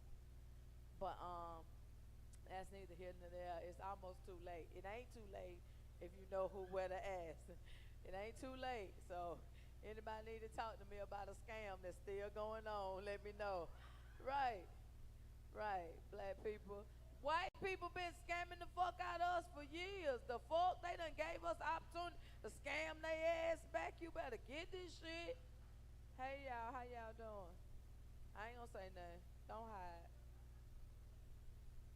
Okay, I'm about to bring up my homegirl. When I tell you this bitch is so motherfucking funny, she moved to New York and they say if you make it in New York, you can make it any motherfucking where. You hear me? First of all, because that shit is rough. This ain't no fucking game. We do this shit just as hard as male comics do, and we come with it all the time. She's been on so many stages. She's been with so many great performers. She's coming to our stage right now. So y'all put y'all hands together. Clap it up right now for Katrina Poe. Got money, retired. Don't want her if you don't clap when she walk. Ain't too pretty in the face, but she's super thick. I'm just thinking with my dick. My shit done. I'm just thinking with my dick. Turn it off. Hey, my shit done. How y'all doing tonight? Beautiful ladies, make some noise, make some noise, make some noise. That's what I love to be around. Beautiful, secure women. I can look at all y'all and compliment you. I'm thick as fuck, and I hate when bitches look at me up and down. I politely ask you if I slept with your man, I apologize. Sometimes I didn't know. Sometimes. But I'm a respectful side chick. I always ask, do you love her? Do y'all have kids together? Is she on the committee for bringing potato salad to the family reunion? Let me figure this shit out. Because if she bring potato salad with no mustard, then I see why you're trying to get some on the side. But if she bring potato salad with the right amount of mustard with the paprika on top with the boiled eggs cut up, you got you a good woman. See a couple bitches that don't cook looking at me like, oh, that shit going potato salad. I thought the discoloration came from sitting the shit outside in the sun. No, that is the mustard, goddammit. First of all, I'm so happy to be back here in Atlanta, Georgia. Like, let me tell you something. I'm from Michigan originally, but I fuck with Atlanta. I've been here since '96, so I fuck with Atlanta. I was here when Freaknik was like almost at the end. You could still fuck a nigga raw. And you didn't have to question if the nigga fucked niggas on the weekend. I'm just saying, it was just some real shit. But I just turned 44, y'all, and I feel amazing, y'all. Yes.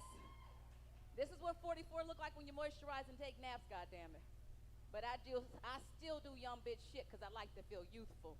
I still sleep with my ex unprotected and pray for my period to come. You know how it is. That one ex, you can't get rid of him, girl, can you?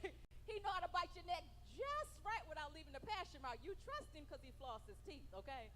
Any nigga that floss his teeth don't want gingivitis, don't want heart disease. That dick is safe. You trust that nigga. You be like, this nigga going to the dentist twice a year. This nigga's flossing his teeth. I trust this nigga. But when you 44, God will play with you. God will make your period 53 days late. You be confused as a motherfucker. You be having hot flashes, but your nipples is tender as fuck. You be like, God, come on now. Don't do me like this, Jesus. Not with this nigga, though, Jesus. You know this nigga's mildly retarded. Don't do me like this, Jesus, Lord Jesus. Come on, God. You said in your word. And when your cycle finally comes, you be like, ooh, ain't nothing but the blood. Thank you, Jesus. I didn't know how you was going to do it, but you did, Lord Jesus. Thank you, Jesus. God knows.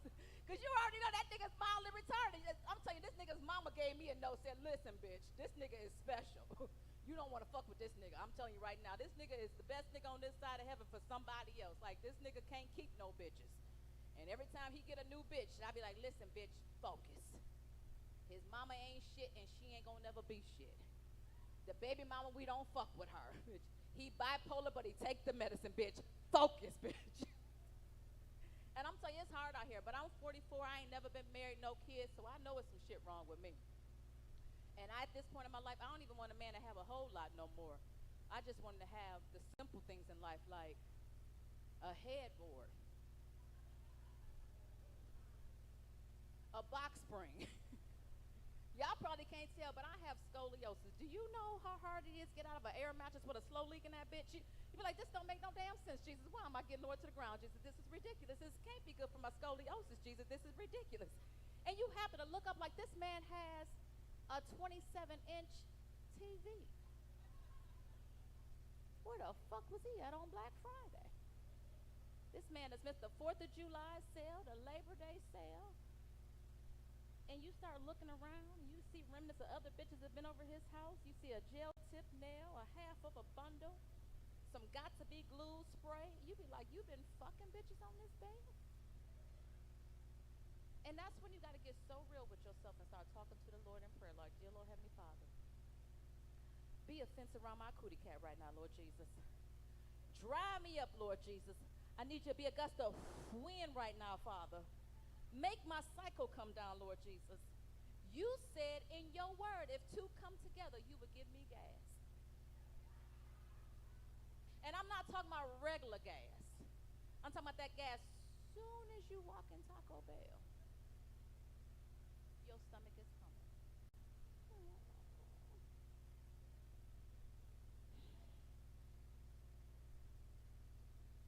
And you just say to yourself, how did I get here, Jesus? I went to college. I have an overnight bag for my shoes. How am I fucking like this, Jesus? Where did I go wrong, Lord Jesus? And that's when you be like, where was my hating ass girlfriend? You know the hating ass girlfriend, she never see good in nobody. She always say some slick shit to you when you need a fuck nigga. So, you like him? You like him? Girl, he don't even get his nails done, girl. If he finger you right now, that's gonna be bacterial vaginosis, bitch. And you know we still kind of in COVID, bitch. You gonna have to explain your symptoms over the internet, bitch. Does it have a smell? Is it milky or is it creamy, bitch? I think 80 y'all looking at me like, is she gonna be to get back up? But every nasty nigga in here is like, she can ride dick amazingly. Like, this takes skills right here. Like, this This knee, like, bitch, I don't know why the fuck you keep doing this joke. They don't even appreciate the motherfucker. Like, this takes skills right here. Now, I'm 44 motherfucking years old. Do you know how many bitches can get down low like this? This takes skill. I'm gonna need some Tiger Balm and some Epsom salt in the morning, but just, it's so hard. I'm like, as y'all can see, I'm thick as fuck. And I'm on this HCG diet. Let me tell you something. Well, you can only eat about 500 calories a day, bitch. I fucked the other day. I couldn't give head because I ain't have no strength in me, y'all. I wanted to suck his dick, but I was like, nigga, if I suck your dick, I might pass the fuck out. I'm gonna lay here and be pretty and get this dick today. Don't do this dumb shit. I've lost 8 pounds in a matter of 6 weeks, and it ain't. I'm like, bitch, y'all here's hustling me. I don't know what the fuck I'm doing, but this weight is just holding on. They say it's sexy, but I'm like, bitch, when you wake up in the morning, your back and your knees hurt. You be like, bitch, I don't know what the fuck to do. My back hurt every motherfucking day. I said, is it a 12-year-old sitting right here like this? It's always right here on this side. I don't know if that's what I be twisting too hard or something. I don't know, but it's hard out here. But ladies, being 44, never been married, I'm gonna tell you right now, I found this wonderful website about 2 weeks ago. It's called FOP. Now these men are fresh out of prison, but other than that, some good niggas coming home.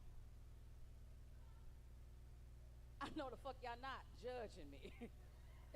First of all, we live in Atlanta, Georgia, where it is about 2 good niggas, and the 87, the rest of them niggas don't even fuck with y'all for real. But think about it. These men are very articulate. They don't read the dictionary about 4 or 5 times. They know good Bible scriptures. They like to keep their little area tidy. They love to talk on the phone, girl. But don't be alarmed, about 14 minutes in the conversation, they may speed it up. You know, they're not used to talking more than 15-minute increments. The little white lady gonna jump on the phone and say, you have 1 minute remaining. But if you get past all that, you got a good man. The ones that couldn't read too well, they did arts and crafts, they can trace you a picture. Don't act like I'm the only one got a trace picture at the house with a birthday card and that bitch. Let me tell you something. My brother been locked up for 25 years. My mama and my daddy got a whole portrait on the wall right now, goddamn it. I'm just telling you, don't miss your blessings fucking around out here. It's hard out here. The dating out here, you don't know what you gonna get. So I like to recycle niggas because I like to keep my sleep number low. Because I'm telling you right now, I'm fucking a nigga right now. He got a wife and a girlfriend. I said, nigga, you gonna have to pick something, goddamn it. I got too real for y'all, okay? I can't tell y'all my personal business. And I don't even like cute niggas no more. I'm dating a guy right now. I hate to call him ugly. Just gonna say he ain't never been accused of being cute. Just every time I see his ass, the theme music of a song just pops in my head. Find myself saying, watch out, cause here we come. It's been a while, but we're back in style, so get set to have some fun. We'll bring you action and satisfaction. We're the Chipmunks. You know the song? CHIPMUNK. We're the Chipmunks. Guaranteed to brighten your day. Do. I said, God, if you get me out of this, I promise you I'm going to turn my life over to Match.com. I promise you I am. Like, at this point in my life, I've been out here. I've been doing some dumb shit. Like, where my ladies at? Y'all the main girl, but you got side chick experience. Okay, let me break it down to you. Let me talk to y'all in work terms. How many of y'all been an employee and then you turned into a supervisor? You had to work your way up, okay? Let me tell you how it worked. Ladies, let me explain something. At this point in your life, you're gonna be sharing your nigga, so go ahead and get ready. And to you wives, y'all get on my motherfucking nerves. Y'all husbands don't even have a name no more. They like my husband. Bitch, your husband is being shared. Shut up. The married niggas is the only niggas out here flirting with us bitches right about now. Let me tell you something. My parents been married 40 fucking years. I'm gonna tell you where y'all fuck up. Y'all let y'all men go out of the house with that good smelling cologne, wearing that Creed, that Joe Balone, that Izzy Miyake, all that good smelling shit. You know what the fuck my daddy wear when he go to the grocery store? Brute, bitch.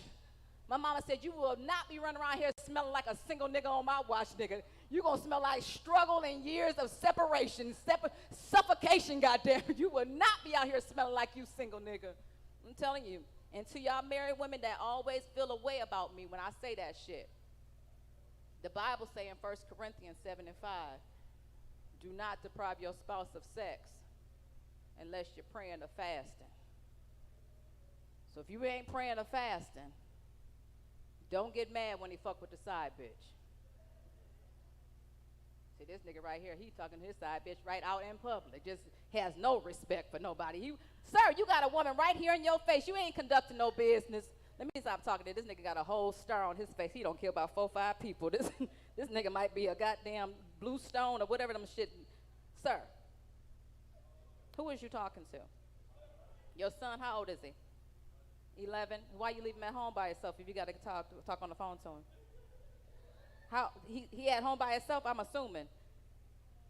Okay, so why you answer the phone if he good? You ain't got no Ring camera.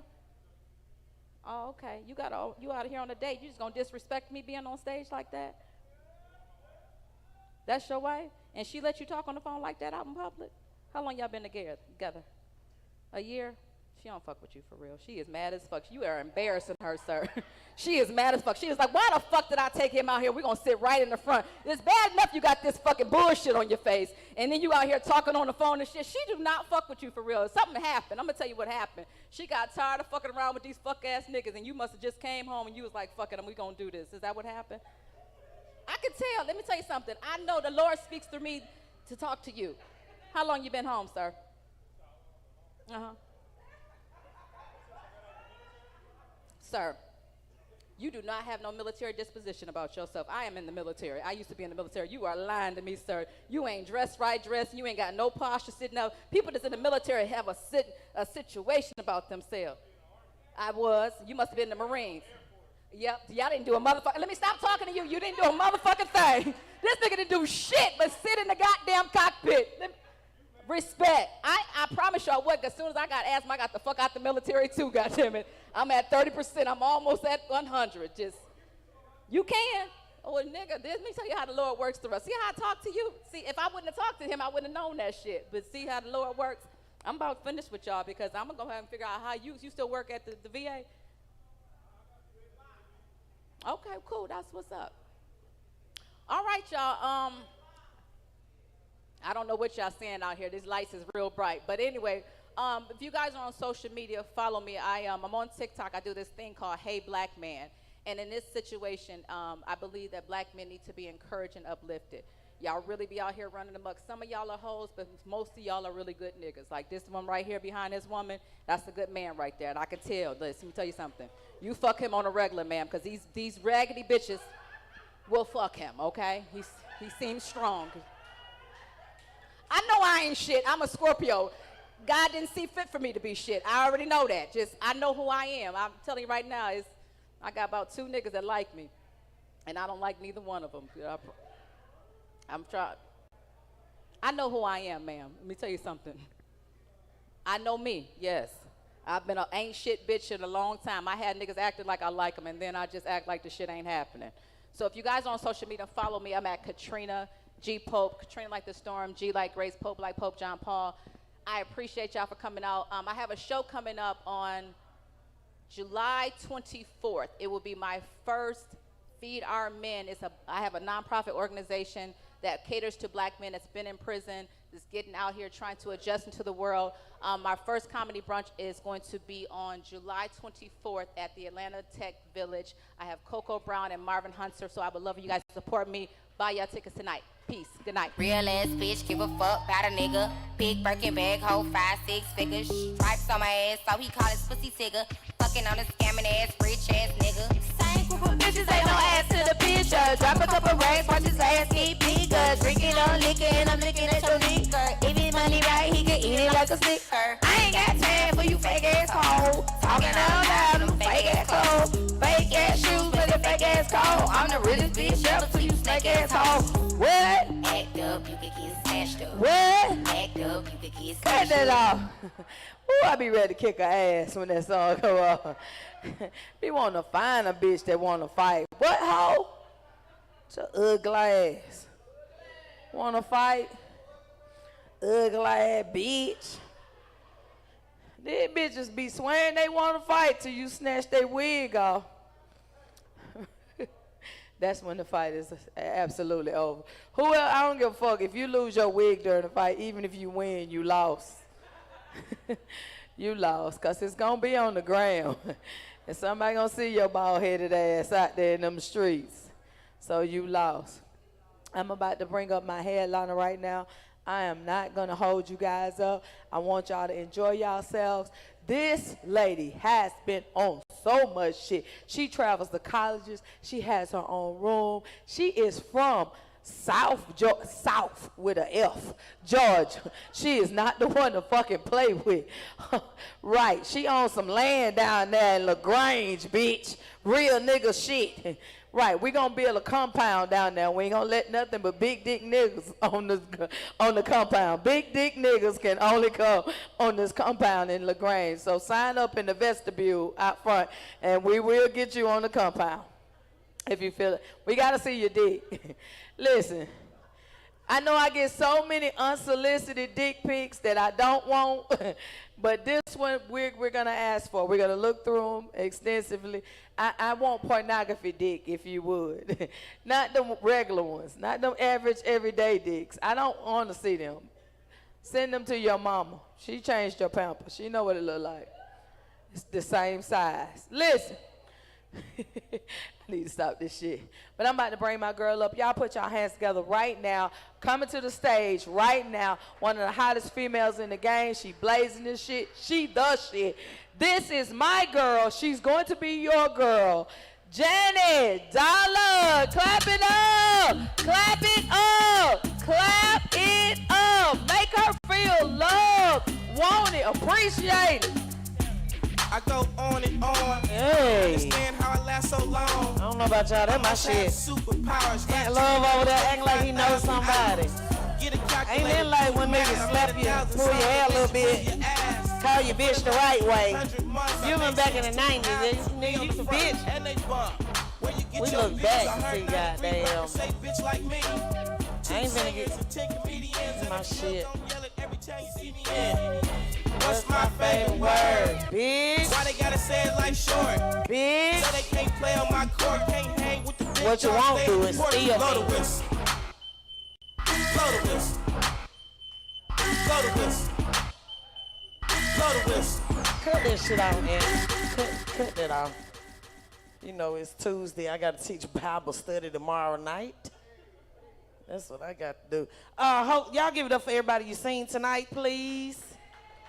Yes. I am not gonna hold you long. I just turned my do not disturb off. That's how grown I am, motherfucker. My do not disturb come on at 10 o'clock. I don't be wanting to hear none of the foolishness after 10, goddamn. I got shit to do tomorrow. Grown people. Naps, I have to take naps. How many of y'all had to take a nap before y'all got here? Yeah, I had to take me an old nap, nigga. I like to take naps when now it's about 8:30. Take one like a little late. So when you wake up, you don't know whether it's morning or night. You motherfucker got to tell you to sit your old ass down. You don't know if it's dusk or morning. That's the type of nap I like to take. We wake up confused. Yeah. A lot of shit been going on in the world. One thing I do not want to do is go to jail. I'm 46. I do not want to go to jail. I'm too grown to fight. These hips will not last in jail. You hear me? I can't lay down on them little pads. Them little mattresses. I ain't saying I've been to jail. I'm just saying from the research I gathered. I feel like I do not want to go there. I don't know. I need Sealy Posturepedic, bitch. I cannot lay down on that little mat. When I went to jail, I had to get some ramen. I had to give a bitch some ramen for her little mat. Bitch, let me get that little mat out you. Get a pack of ramen. I can't just lay, no, And see, kids don't be thinking shit through. Niggas be going to jail on the holiday. Nigga don't go to jail on the holiday, you ain't gonna be able to see the judge. I'm not, And then how you act real sedated when you know you already bonded out. When they come around with that little sandwich. Fuck your sandwich, I don't need that. I'm gonna eat when I get out this bitch. Put that little sandwich up. Give it to somebody else. I ain't finna be here long. I'm already bonded out. I will not put your outfit on. I don't look good with nothing that zip up in the front, motherfucker. Unless it's got a belt with it, bitch. I swear to God. Don't you try to put me in no motherfucking coveralls, ho. I ain't no mechanic. The fuck? I am not no motherfucking mechanic. Yeah, it is. It's a lot going on. I did celebrate my 8th year wedding anniversary. Yeah. You know, when I first got married, I don't know why didn't nobody tell me that y'all don't pick y'all fucking socks up. What the fuck is that about? And then you want to act like you don't know where your fucking socks at. Nigga in the floor where you left them at. Standing up on their motherfucking own. Nobody, I don't know why y'all do that. I'm talking about the whole time I dated my husband, he didn't do that till we got married. Nigga, why the fuck are you leaving your socks in your pants? I'm talking about just stepping out them bitches. Nigga. Right there. The motherfuckers, I don't know. I don't know what that is. And I don't know if anybody else man do this, but when I send my husband to the grocery store, if he don't know where the shit at in the store, he don't ask nobody in the store where the shit at. He called me. Nigga, I'm at home. I'm not in the motherfucker. That's one of them hoes that work in Piggly Wiggly, nigga. Don't call me. Call me talking about what a taco shell. Nigga, I do not work in Piggly Wiggly. Don't ask me what the fuck. Ask one of them bitches in there. Want to call me and ask me where the shit at. I don't work in there. He really gets on my nerve with that. Nigga, I'm not. To my what? No, I'm not. I'm not finna do that. Now, if you trying to date a grown woman, fellas, if you trying to grab you a grown woman that's over 40, one thing I would suggest is you don't buy anything to try to impress her. We not impressed by things at this point in our life, nigga. We not. Nigga, you can't buy, I don't want you to pull up on me in no brand new car thinking, ooh, I'm finna catch her. No, you're not. Not unless you on an A-frame ladder and you can get dust off the back of my ceiling fan. I'm not interested in your new car and you at the light. Nigga, no. You know what I'm thinking? Those cars get stolen a lot, nigga. I know your insurance high. That's how grown people think. We don't think how you think we think. You be thinking, oh, I know she like my eye color. I know she want to know what I like. No, the fuck I don't. First thing I want to know after you done beat my back out, do you own an edger, nigga, so you can get this little grass from around my driveway? I'm not concerned with that nice-ass outfit you got on. Nigga, I want to know, do you know how to hang sheetrock? That's what the fuck. I want to know, can you put a shingle on my roof before my baby drown? The fuck? I'm not interested in the shit you think I'm interested in. Mother be to my, yeah, I got them new Jordans. Yeah, really, you do? So that means you should be able to soar your ass out there in the yard and see where this water leak coming from? We grown as hell. Our whole thought process ain't nothing what you think. Y'all be looking for other shit. Y'all be thinking, nigga, come to my house too clean. Nigga, I don't even... Hello, girl, we finna have to break up. Wow, this nigga's always clean when he come over here. He ain't never dirty. Yeah, I need you to come pick me up with your work clothes on. A little concrete on your boot, dirt on your pants. Motherfucking the name tag on, nigga.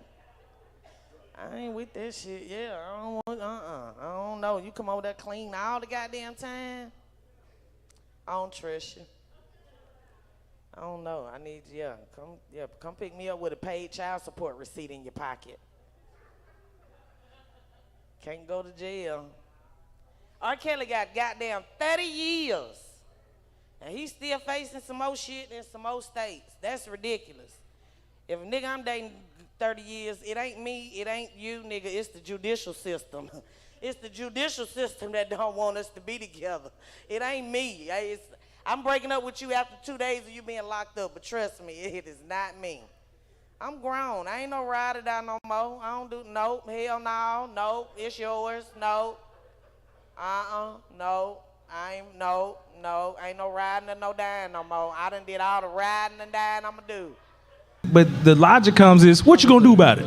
And that's my point, Ben. Right. And that's so why you ain't agree with me? That's your point. No, well, Ben gave a real explanation. Oh, shots fired. Shots fired. But my point, but that's my point is the fact of, you know what I mean, that knowledge, but our people fight against our people so much, and we talk about they want to spread the negative narrative. We spread the negative narrative. We look for negativity in our own folks. Absolutely. You know what I mean? And if it's not nothing bad, you know what I mean? We're the ones who dogged out him for meeting with 45. So why are we not giving the same? Man. Okay, look at this. We got some Unless it's a mental rapper saying health. something ignorant. We have like You the don't wanna worst follow it. PTSD. They gonna tell him to shut up and rap, huh? Like we have the worst PTSD as a culture. Like man, because when you said it, I was thinking like, dang, like to give a compliment, we give compliments backhanded. But I like them shoes, old ass shoes. Like, you know what I'm saying? You're like, oh, what? Thank you, fuck you. What? Yep. Kind of confused. That's how I feel. Like, and we do that, and as you were saying, I'm like, dang, that is. Bruh, hold up. That just happened to me. See? At work, I can't wait to have this little young dude on the show. Little young cat sit right next to me. I stood up, this cat was like, oh man, like that shirt on, man. Turned around, he was like, Sean John. Nigga, that shit old as hell. Hey, man. Right. It couldn't. And see, we went straight to the label. When it couldn't have just been like, oh, but I like that shirt, and left it at, I like that shirt. It's that's Sean John.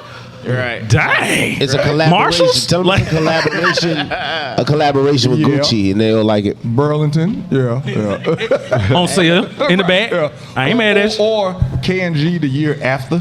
So hey, the new ones come out, I get the year, yeah. If it still look good. With me, you I agree don't with want me, to right? jump You in hear my on thoughts. the R. Kelly comparison, because that's going to be a whole nother show, man, because that's too much dialogue, because I got a lot to say about that, you know what I mean? You know what? Okay. But, all right, but I don't even want to jump on that. So well, hold up. What go we'll ahead. do then, so we don't go too long on it, all right? You still want to bring it up? You I saved me. do, because It's I know dangerous, you man. have a perspective on it, and I want you to do it. No, I don't in the name want of to do it. Because somebody already said in here that R. Step Kelly in was the name old of news, love. but they're not getting that message that we're trying to put across. Is that They're missing the point. Exactly. So this is what we're gonna do. We're gonna let Angelo give his perspective on it, and I know this is gonna be hard for all of us. My thoughts are right there. We're gonna go to break right after Angelo gives his perspective, and then we'll go to something else afterwards. Let's do it. How about that? I'm with it. Okay, so I can't give a full perspective because it'll just take too much. But the point of the comparison, you have what's her name, Gazane, whatever her name is, one that she's got 20 years. But it was setting up pussy. Yeah, for all of her doing all that stuff with Epstein, that has been proven. You know what I mean? With actual 14, 15-year-old girls. R. Kelly, you go, whatever he did, but he wasn't found guilty for underage girls. He was brought up on a RICO charge. My big issue is they brought up RICO. You can explain RICO better than anybody. RICO doesn't start with one person. That's a fact. And without no other co-conspirators. Right. That's a fact. It just I don't know if it's ever happened in the history of the country. I'm with you on that, Somebody got Angelo. convicted on a RICO charge, and he's the only person. Right. There's no co-conspirators. That's the definition of RICO. Exactly. You know what I'm saying? So yeah, whatever he did. I'm not saying R. Kelly's not a scumbag. I'm not saying that. I'm just saying this particular case is just not quite right how he went about it. Is the best way I can put it. I love his music, but he got what he deserved. Huh? You saved me. But old girl got 20 years. I think we quick. She got 20 years. For She sex got trafficking. 30. They sex trafficking. And they know it. Yeah, With actual 14, Yeah. 15-year-old girls. That's saying there's no way we can hang another motherfucker. We better give her something that she ain't gonna talk. She said, I ride them 20 years out. Because think She about probably it. ain't even in starts jail. talking. She knows every damn thing. She knows everybody involved. I'm We talking about the heads of countries who coming to them There's dudes. such a disparity. Yeah. You know what I mean? sentencing, yeah, of it's such a course. disparity. You know, you got this guy in Mississippi. I don't know if y'all saw that. I sent this guy got his third strike for 1.5 ounces of marijuana. Do you know what his sentence was? Life. Crazy, man. For Life. weed. For Ganja. 1.5 ounces of marijuana. It's Mississippi, because of his third strike. It is Mississippi. They just ended slavery like 2012. Like, yeah, like they just ended slavery. What I'm saying And guess is, too, what? They came back and they looked at the charges again. And They gave yeah. double life. you guys is looking at, you're looking at. So Don't you do it, saying, cops. wait. Yes or no? You saying that sentence was correct? I'd have to look and see what his other two charges are. Oh my God. One was a drug charge. The other one was burglary. Oh hell no, he shouldn't have. All right, that's what I'm saying. And he got life. It is Mississippi. They got life. They got the most S's and P's in their name. They gave him too many It's supposed to fit the crime. You know what I mean? That does not fit the crime. It just doesn't fit the crime. NIGGA. Now, That's what they doing. Understand, this was a black man. So with that, we're going to go to break. That's We'll be unacceptable. back. I got a lot of comments to go over. I will go over those comments when we come back. We got to get to this We're going to talk about these Unacceptable. shootings also. Give us 3 minutes. 3 minutes. We'll be right back. It's unacceptable. Yo, Ben. Thank you for letting them know.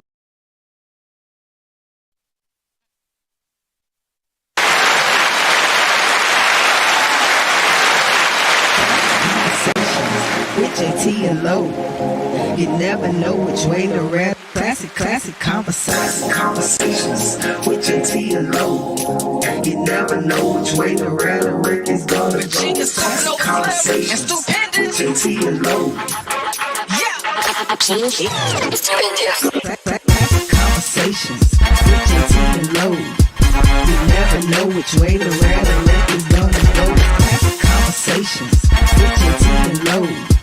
You never know which way to rhetoric. Classic conversations with Jae Tea and Lo. You never know which way the rhetoric is gonna go. Classic conversations with Jae Tea and Lo. You never know which way the rhetoric is gonna go. Classic conversations with Jae Tea and Lo. You never know which way the rhetoric is gonna go. Classic conversations with Jae Tea and Lo. You never know which way the rhetoric is going. Classic conversations with Jae Tea and Lo.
Classic conversations with Jae Tea and Lo. You never know which way to rap. Classic conversations with Jae Tea and Lo. You never know which way the rhetoric is gonna go. Classic conversations with Jae Tea and Lo. Classic conversations with Jae Tea and Lo. You never know which way the rhetoric is gonna go. Classic conversations with Jae Tea and Lo. You never know which way the rhetoric. Classic conversations with Jae Tea and Lo. You never know which way the rhetoric is gonna go. Classic conversations with Jae Tea and Lo. You never know which way the rhetoric is gonna go. Classic conversations with Jae Tea and Lo. You never know which way the rhetoric is gonna go. Classic conversations with Jae Tea and Lo. You never know which way the rhetoric is gonna go. Classic conversations with Jae Tea and Lo.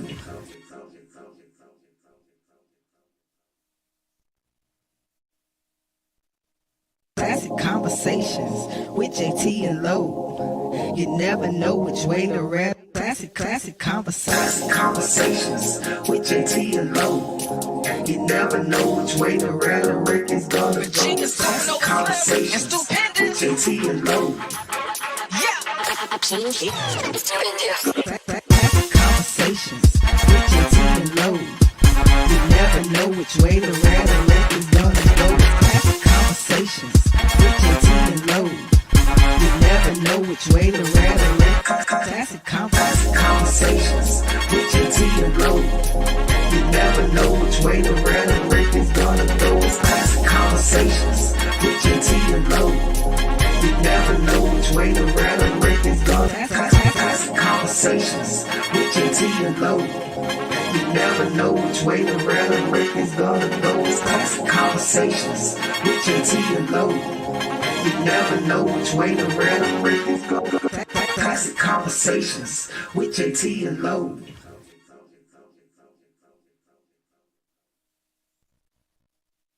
Classic Konversations with Jae Tea and Lo. You never know which way to rap. Classic Konversations with Jae Tea and Lo. You never know which way the rhetoric is gonna go. Classic Konversations with Jae Tea and Lo. Classic Konversations with Jae Tea and Lo. You never know which way the rhetoric is gonna go. Classic Konversations with Jae Tea and Lo. You never know which way the rhetoric. Classic Konversations with Jae Tea and Lo. You never know which way the rhetoric is gonna go. It's Classic Konversations with Jae Tea and Lo. You never know which way the rhetoric is gonna go. Classic Konversations with Jae Tea and Lo. You never know which way the rhetoric is gonna go. It's Classic Konversations with Jae Tea and Lo. You never know which way the rhetoric is gonna go. Classic Konversations with Jae Tea and Lo.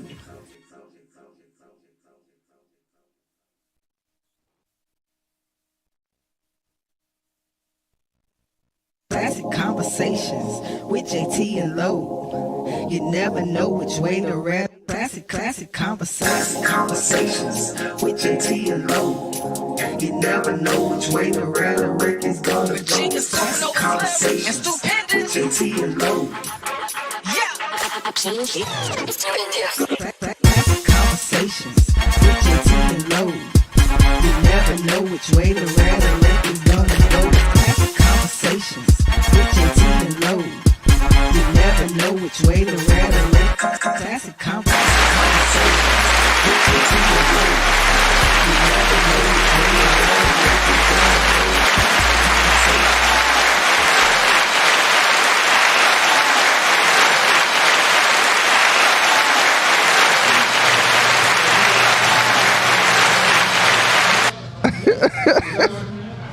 Yo, what's up? Yo, we're back, man. And I'm Reading looking JT comments. I'm looking at some of these comments. Michael Andre, dude, bro, I want your life. I ain't gonna say all of it. I want some of your life. Did you say that she ain't peeing on nobody though, so that's why she ain't get as many years? She ain't what? She ain't pee on nobody. Oh shit. The man wasn't convicted. The man wasn't convicted of peeing on folk. Yeah, man, I just like to go what the man was convicted of. So what you saying is a little pee-pee is 10 more years? Woo. There's some golden shower people out there right now that's mad at you. You just say that? Golden shower people? Yeah. I don't know if Lloyd understood Rico, but the point number one is that's not what Rico is for. It's just not what it's for. Period. It's like when they went after Falcons quarterback, Michael Vick. Right. That was something, a charge that had never been brought anywhere at any time in the country, federal. That's and they brought it correct. federal. They had agents leaving cases in Atlanta to fly there to work a case on a goddamn dog. Didn't make sense. Absolutely. Told y'all we are live as you saw me eating some of them seasoned fries down here at Uptown Comedy. The best lemon pepper chicken wing. I'm telling you. I do this for real. I'm a lemon pepper chicken wing connoisseur. I'm telling you, man. Benjamin, translate. If you make it down here, these brothers back in this kitchen is getting it done. Dude gave me some sauce last week. He gave me like 3 little cups, and I'm hoping he can give me one more today because I've been using them. I only got a little bit left. Man, the sauce is on point. So yeah, man, we're gonna get into this last topic because if I don't say last topic, we'll be down here to 1, and I can't do that tonight. And I say that every time, and I end up doing it, but we're not doing it tonight. So over the last week, of course, there's been a couple of more shootings out there. We had the young man, the one that you told me about, reaching for his wallet, right? And reaching for his identification. They saw his gun and they fired. We have Chicago, 4th of July, 4th of July parade. Dude was up on top of a roof, just started firing off at folks. And then we had, man, I think he got, I'm not sure, I think he got pulled over on a traffic stop. And 90 shots later, he got hit 60-something times. I'm sorry, you did leave something else out on that. What'd I leave off? He was in a car chase and he shot at the police. Well, what they said was, whatever he did shoot was, if he did shoot the police, he was in the vehicle. But when he was shot down like a dog, he was unarmed. He was unarmed. Well, we have to wait. But yet there's a white guy that was in a police chase, and I screenshot this. Because I wanted to say exactly what they said. This is how they identified it. But this I was like, man, this is. Hold on, where is this thing at? On the guy for the July 4th thing, who killed 6 people, injured 38 others. Done with that shit. They said the police attempted a traffic stop before the man allegedly took them on a short pursuit, authorities said. At the end of the chase, the person eventually surrendered peacefully. You just shot up all these folks. You sent them on a car chase, but you just surrendered peacefully. Come on, man. You believe that? He surrendered peacefully because of the color of his skin. The black dude. On that case, I'll give it to you. Okay. But my point is, on the shooting, I actually read the actual article on it, and you really can't. I've read literally hundreds of shooting files because in my positions, I got to review a lot of the stuff from all over the country, just not Atlanta. And the only thing I'm looking at with that, the body cam's gonna tell the truth. The body cam's gonna show those officers out to be liars. But one thing that's happened, and it happens in a lot of police cases, everybody gets upset about the number of shots. Now, sometimes it can be legit, and sometimes it's Me Too dogs. Meaning, there can be a loud noise, and I'm an alpha dog. I shoot, so you two follow suit and shoot. What does it teach you? You shoot when there's a threat. Now, let me ask you. The threat is black people. Please let him finish, because I want to hear what. I don't understand this. Okay. I'm not saying it's right, but you got to look at all the facts in the case. It's nighttime. The gentleman did shoot at the police. Now, don't get me wrong, people. I'm not saying if that guy, what they said happened, he turned and they fired.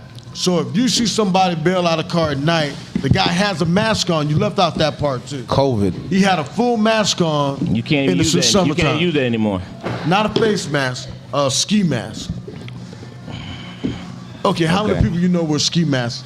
Everybody, COVID-19. Anyway, after you shoot somebody, if you look at the totality of that rapper dude came out, went on the middle of the award show the other day. Okay, that's different. Kanye West had a whole body mask on. He wasn't shooting at the police. So you have a situation where they're pursuing a vehicle. The subject starts shooting at the police. He bails out of the vehicle. The police pursue. They said now if it doesn't show him turning on their body cams, they're going to be charged. But just like you're going by assuming, let's just assume that that's what happened. He turns. If you have somebody we're pursuing, we're thinking he's going to run. Okay, he's going to hit the woods. He's going to hit the woods. He turns.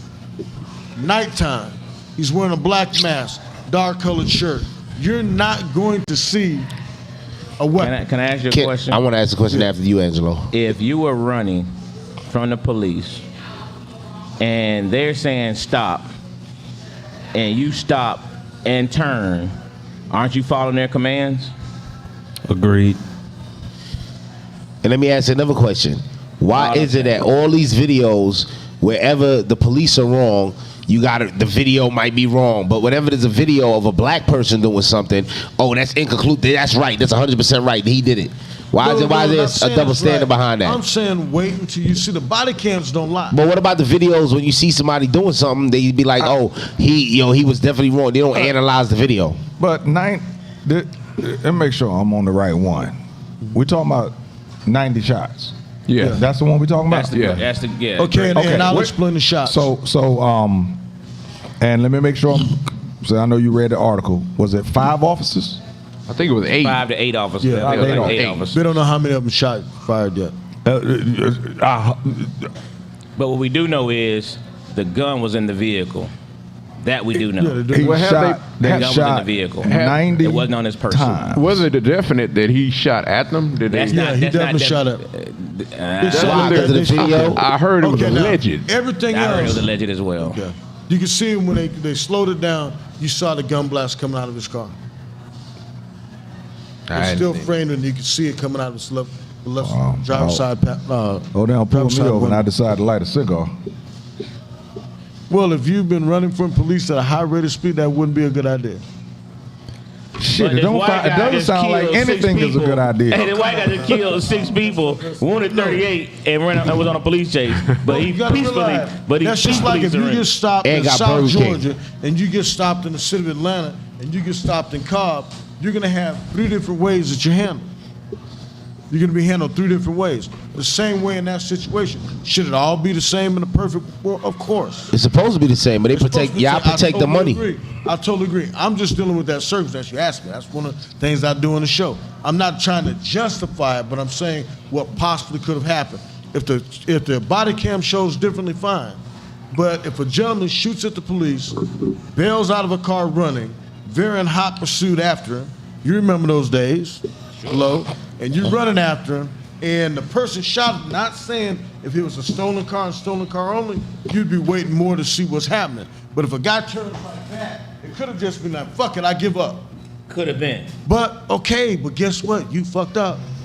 So why do I get in trouble if they do that? 90 times. I shoot somebody in the back of my house. I'm not saying, and see, the court of public opinion and the court of facts, you have to say, the court's going to look at a reasonable and prudent person in the same situation. Body cams was released on Sunday. They don't know that, and see, that's what I disagree with. A portion of it. They didn't release exactly. Okay, and let me say that. That's the biggest mistake I think mayors and police chiefs do. Because if the body cams in fact show that guy turning, put it out. But if it doesn't show him turning and he was shot down, go ahead, take the officer's guns, suspend him with pay. No, they got to put that out. Did you see it in the press conferences? I mean, it's obvious that they know it's bad. Yeah, they have to put that out. If you do that and you just suspend them, that's why a lot of fucked up officers get their jobs back, because it's like any other job. You have to follow proper protocol. Suspend them with pay. As soon as you find out that criminal charges are there, then you can fire them. But you can't fire them without due process. That's where a lot of departments, including Atlanta, have done a lot of times. They fire the person wrong, and the person that shouldn't get the job back gets the job back. And on the same token, all I'm simply saying is, if it shows the guy turning, not saying that in the court of public opinion it's a good shoot, but people under that pressure in that situation. Now, to explain the shots, if the guy had a gun or he turns and they think he has a gun, what happens is when one person shoots and the other person shoots, everybody, when you're in a shooting situation, you're focused. I draw down and I'm looking at him. Oh shit, boom. But everybody else, you got 8 different people at the same time are looking. So it's gonna be like, in one way is when you hear the shots and the sequence, you can tell if it's good. Because if it's a good shoot, it's gonna be, I shouldn't say it like that. If the shooting was proper, it's gonna be. If it's that tends not to be bad. But they got to show all of it though. They got to show the bad and the good. I agree, and that's what they should do. I think when they do that, it causes more outrage than just putting it out there right off the bat because they treat us like we're not intelligent. If you have somebody come up, look, we had 4 officers, we're driving a high pursuit, a guy shot out the window at them, they're pumped up, adrenaline's flowing to them, they made a mistake, we've put all 4 officers under suspension, here's the body cam as it happened. They'll be outraged, but everybody's gonna say you have transparency. Now you wait 6 weeks or 8 weeks, and then the DA decides to indict them, and then you release the body cams. They're gonna say, whoa. For 8 weeks you knew it was a bad shoot. Why are those officers walking around getting paid? Or why are those officers walking around still conducting their duties as normal? Now that's why I think the disconnect's them, but everybody deserves due process because of every bad shoot, and for every bad shooting, there's a lot of them that there's no good that says a good shooting when somebody loses their life, but it was done properly. So all I'm saying is, if it went down, there's a way that shooting could have went down, and if the guy turned, it's sad, but when you just shot at somebody and you turn and they don't know what it is, and the guy shoot, that's one of those situations that it's gonna be ruled a good shooting. Actually, I keep on using the term good. A proper shooting that follows procedure and the law. Now, when a gentleman got stopped in that car, it all depends on what he does, because you gotta realize, people, less and less people are doing stupid shit because they realize now those body cams work. And if you do some crazy shit, some John Wayne shit, when somebody surrenders to say, I give up, now they're gonna see the guy's hands going up, they're gonna see that guy saying, hey, put your hands out the window. He puts his hands out the window. That's somebody, it happens a lot of times. People realize I fucked up, I don't wanna die. But on the same token, you get some guys that wild out all the way. I wasn't there. Now, is there police bias? Of course we know it is. But to jump on a bandwagon every single time, let it hear out. And one thing, if you look at it throughout the country, when police officers fuck up, they're going to jail now. No. They just started going to jail. Well, we can't they ain't not all going to jail. There's a loophole found, and they don't go to jail sometimes. And then they go get a job. They go get a job in another state. Same thing when it's a criminal, when it's a loophole. But I think, I've said before on the show, there should be mechanism put in place where officers, a national database, where somebody's found to be using a use of force complaint was sustained, he shouldn't be able to police anywhere in the country after that.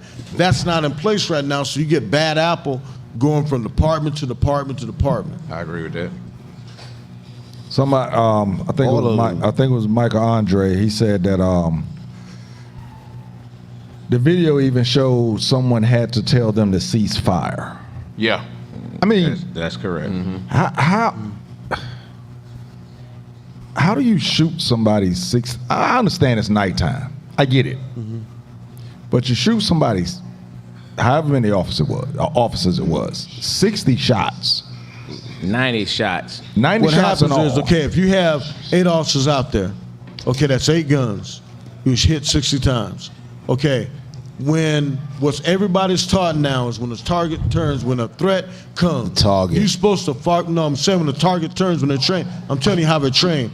But target turns, and they said, target shoot until you no longer see a threat. And the target identifies a threat.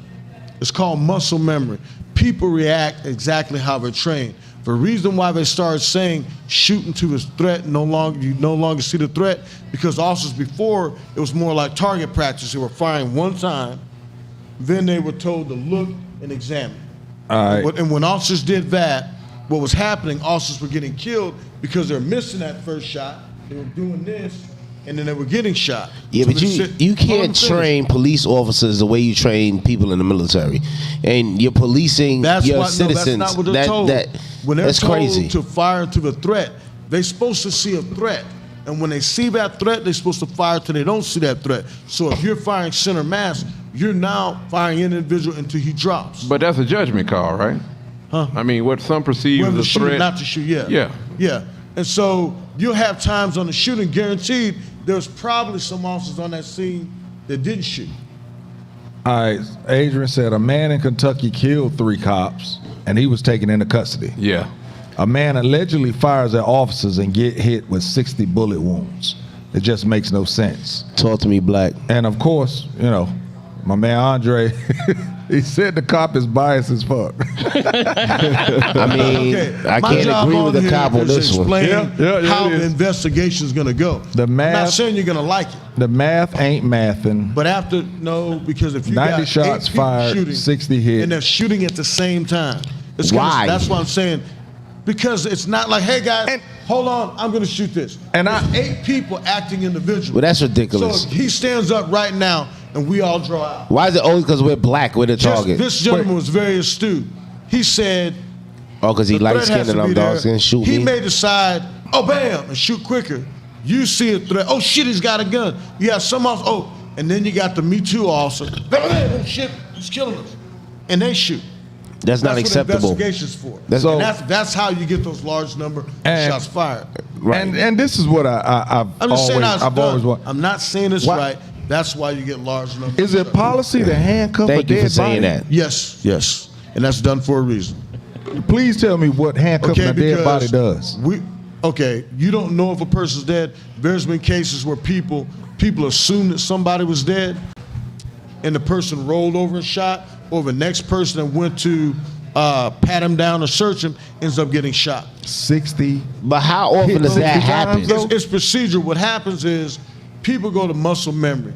That's why they stop, they shoot and observe. Shoot and observe. They don't These do that cats didn't anymore. shoot and observe. But now it's into. They shoot to kill. It's not no, we do not shoot to kill. Yes, you do. 60 shots, you're trying to kill that person. Shoot to incapacitate. You're trying to kill him.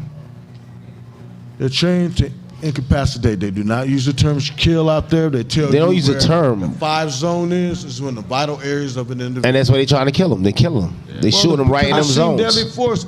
They don't teach shoot. But if the problem is, I mean, and again, to Michael Andre's point, you know, Ask a Cop is here. He gives and naturally get killed on these kind of comments on this page as well. I was gonna kill. Yeah, you know what I mean, but I expect it. You know, which is okay. He's not gonna give the opinion that the masses want to hear in terms of all cops are bad. Da, da, da, da. He's giving the police side of the scenario And how it's why gonna he's be called investigated. Ask a Cop, because that's what he's giving. So it's not that he's defending, and you know, I know y'all come slam That's him why, a lot. That's why he's not on the pictures. If he was, he not even on the flyer. If he Exactly. Y'all don't even promote him. I would if he promote him. was this evil person that some perceive, he wouldn't even. You know, I don't associate with people like that. You know what I mean? So Angela put out a disclaimer. And I police with him. So what he's giving you is just a police interpretation of situations.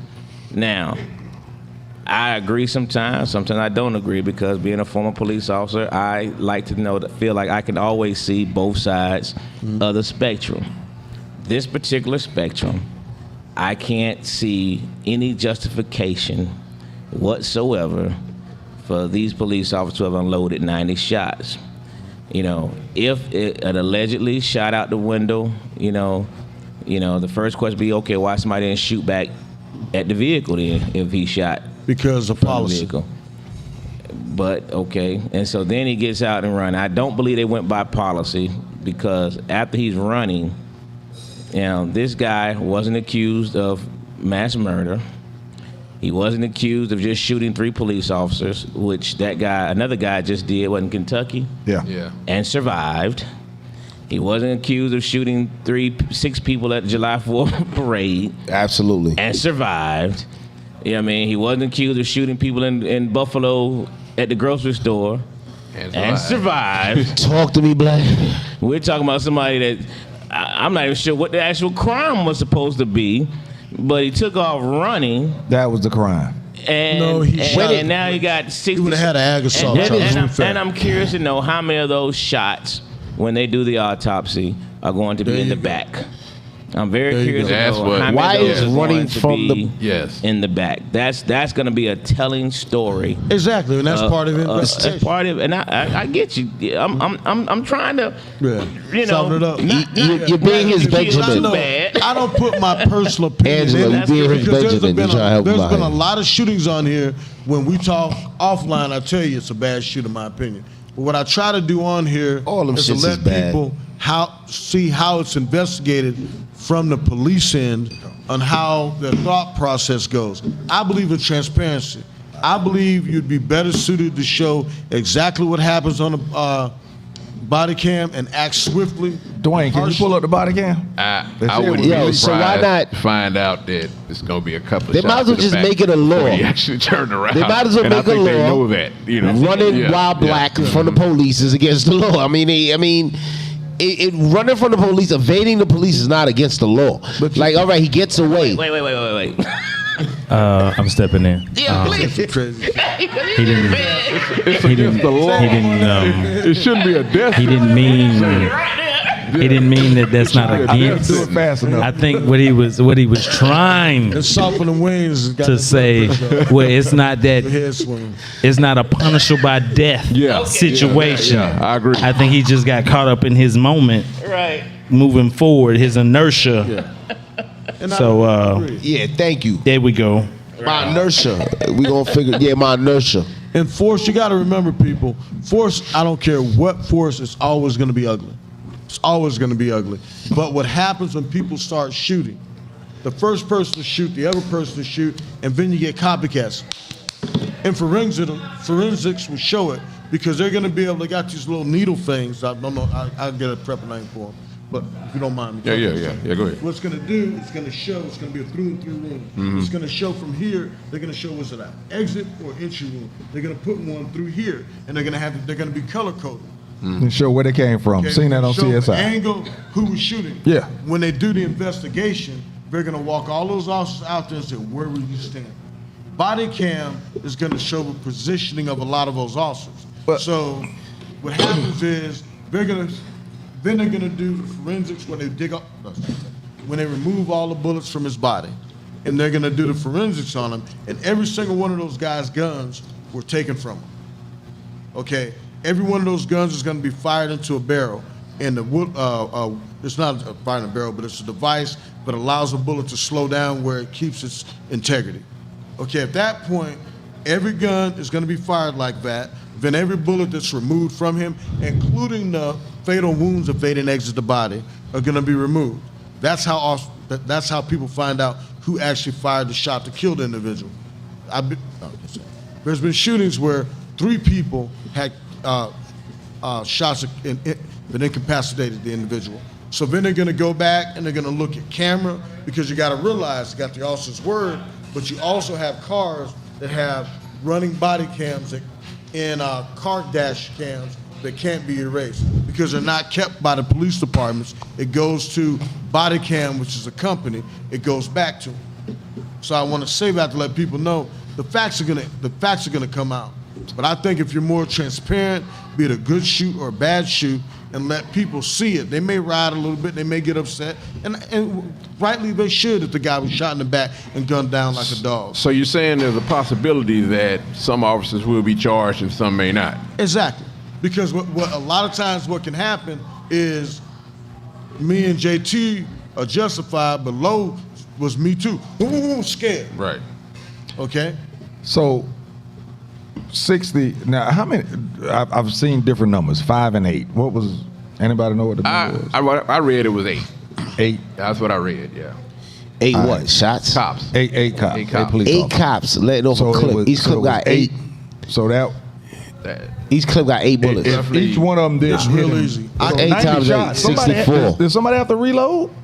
I can empty the clip. That's 64 shots. 8 times 8, right? Somebody had to reload, didn't they? No. What kind Okay, of guns? okay. Like You definitely don't know 15 guns. shots. 15 shots. All right. 18, 15 I shots. ain't a gun 18 person, shots. so I ain't a gun guy, so I thought I had. Yeah, And so was this but what mother I'm sit back saying here is, reloading and this get is back not, into the party? and people, it's not. I'm not trying to justify. I'm just telling you there's ways that that does happen. I've been in legit shootings where everybody sees the same thing at the same time. Okay, there's 5 people right here, and he draws a gun and fires. We all see it at the same time, and we both fire. What have we been trained to do? Shoot until the threat is no longer there. I got a question. At that point, you're sighted in on the K5 area, the area that can incapacitate. That's a small area right here, a small area right here if it's a neck shot and actually severs the spine, and this open area where the vital organs are. That's the only area where you're gonna shoot somebody and incapacitate them. Lowe shot 80 on the range and barely got out of there. Pucker factor's in there, he's scared. Lowe ain't shooting nowhere by That's an the target. example, by the way. Yeah, that's an example. That's just an example. Jae Tea is dead on, but the only people that actually saw the threat, so all our shots are right in the K5. But why am I always the target during the demonstration? I mean, okay, you can say that. You can say that, but numbers don't lend you to believe that's, the numbers. Anytime somebody loses their life, and I think in the modern era where you're actually seeing the foul shit the police do, it's exacerbated because there's all those other times that it was fucked up, and when people were put in jail for bogus reasons and they allowed mobs to come out and take them out of there. Those things occurred in our history, so that's one of the reasons why, as African Americans, we have a more visceral response to everything. All I'm trying to do on the show is letting you know what the forensics may be, what a scenario where it actually could have happened, because some people are saying, oh, the gun was on the front seat, he shouldn't have got shot. No, because if I'm running, if I stand right here, will they see me? Yo. Yeah, they see we me. can see if you stand right there. And I'm the target as usual. And I'm running like this, and I'm gonna turn my back so they can see me. I'm running, I've just shot at the police. So as I'm running, and the police saying, hauling ass, stop, police. And he turns, and instead of going, he stops. They didn't get a command on what they wanted to do, but he turns real quick and does this. Now, you don't see anything in my hand because he's got a dark shirt on, he's got a mask on, okay? He's just turning like, But what the mask got to do with anything? like this. I'm saying because the mask is psychological. Robbers wear masks. Yeah, but they're usually black. So nobody's thinking he's worried about COVID. He shot at the police, he's got a mask on. Any reasonable proven person that's a law enforcement, what would you think? The guy had a mask, he's already shot the police, he bails out of it. Not, you're still gonna look for the weapon. But what would you think that person was doing? I mean, just the first thought would be for me, if he turns around. I'm saying, what would you think when he shot at the police? Well, now let me answer your question. And now he bails out the vehicle with a mask on. Oh, he's showing the body cam. You found it. That he's running. That's it. No, I mean, what was he doing? Was he a robber, or was he just a citizen who decided to shoot? He's an I idiot. would hope we would know that. What we chasing him for? Yeah, but he shot at the police, so automatically it's for a felony. Alleged. No. No, he shot at the police. Alleged. That part I mean, he's a felon at that point, but that doesn't mean he was a felon. because he before black. he was over. The person turns real quick. You're not talking about SWAT officers. You're talking about beat car officers. We discussed on this show many times exactly how much training beat officers get. The average police officer fires this weapon on a 50-round course once a year, passes, he shoots no more. Not in Georgia. Yes, no, you're wrong. In Georgia, yes. But I'm Police Department. gonna tell you how this resonated with me though. Although he was running from the police officers, the swiftness of it just reminded me, and I forgot this young man's name in Philadelphia that was playing with a toy gun. Yeah. And he had a toy gun, and he turned around, and the police shot him without even blinking. You know what I mean? It just body cam. It's just the instinct of them wanting to shoot so fast without even identifying, never getting to a safe spot. You know what I mean? If somebody finding cover, you should be finding cover. Yeah. Your first instinct shouldn't be to just straight up unload. You know what I mean? I agree with you, but that also goes to level of training. What you're going to get, the reaction you get out of a beat officer is going to be different in case the person was in fugitive, if the person was SWAT, if the person had worked narcotics, and they get more shooting than the average person. The average person fires his gun one time to qualify. Now Atlanta Police Department, and they suspended this because of cost, in availability of rounds, but they used to get 50 rounds a month that they can shoot. They cannot even go to their own range now and shoot because it's normally full in training. So they have to find a private range to shoot their 50 rounds. The vast majority of officers are not shooting those 50 rounds. But that don't apply to this what we just saw. Wait, what I just saw, dude was laying on the ground. He's on the ground, they kept shooting him. And they kept shooting him. Yeah, give him this, give him this. Pass it over there, pass it over there. Yeah, man. Pass that over to him. I hadn't seen it. I hadn't seen it. Pass that over to him. And there's no justification to that. When the man laying on the floor, he's dead. Nah, you can speak on it, but once you see it, just fire all of them. It just sounds like the pack mentality. It just sounds like one might have shot and everybody joined in. But if you're on the floor, why am I shooting? But several of those guys unloaded. No, watch. You seen the video? Doing the math on the shot. Yo, you saw the video? Several guys unloaded. Have you seen the video? I hadn't seen the video. Go look right there, and you see what you're saying. He's on the floor, and they're still shooting. Yeah, man. That's what threat is that? Evident he's being black.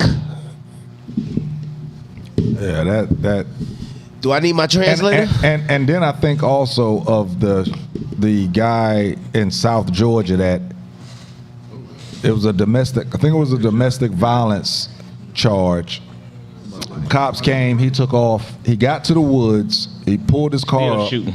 He got out the car. He shot at the cops. Pass that back. Then he ran into the woods, and he ended up being taken peacefully. So I'm listening now. So what do you got to say, cop? Okay. Now, I want to hear this. I want to hear. Ask a cop. I'm asking this cop. You're getting kind of froggy over there. I'm not frolic. See, because I'm black. Yeah, I got changed. No, okay. It's because I'm from say Brooklyn. this. Now, viewing that, I'm looking at it differently.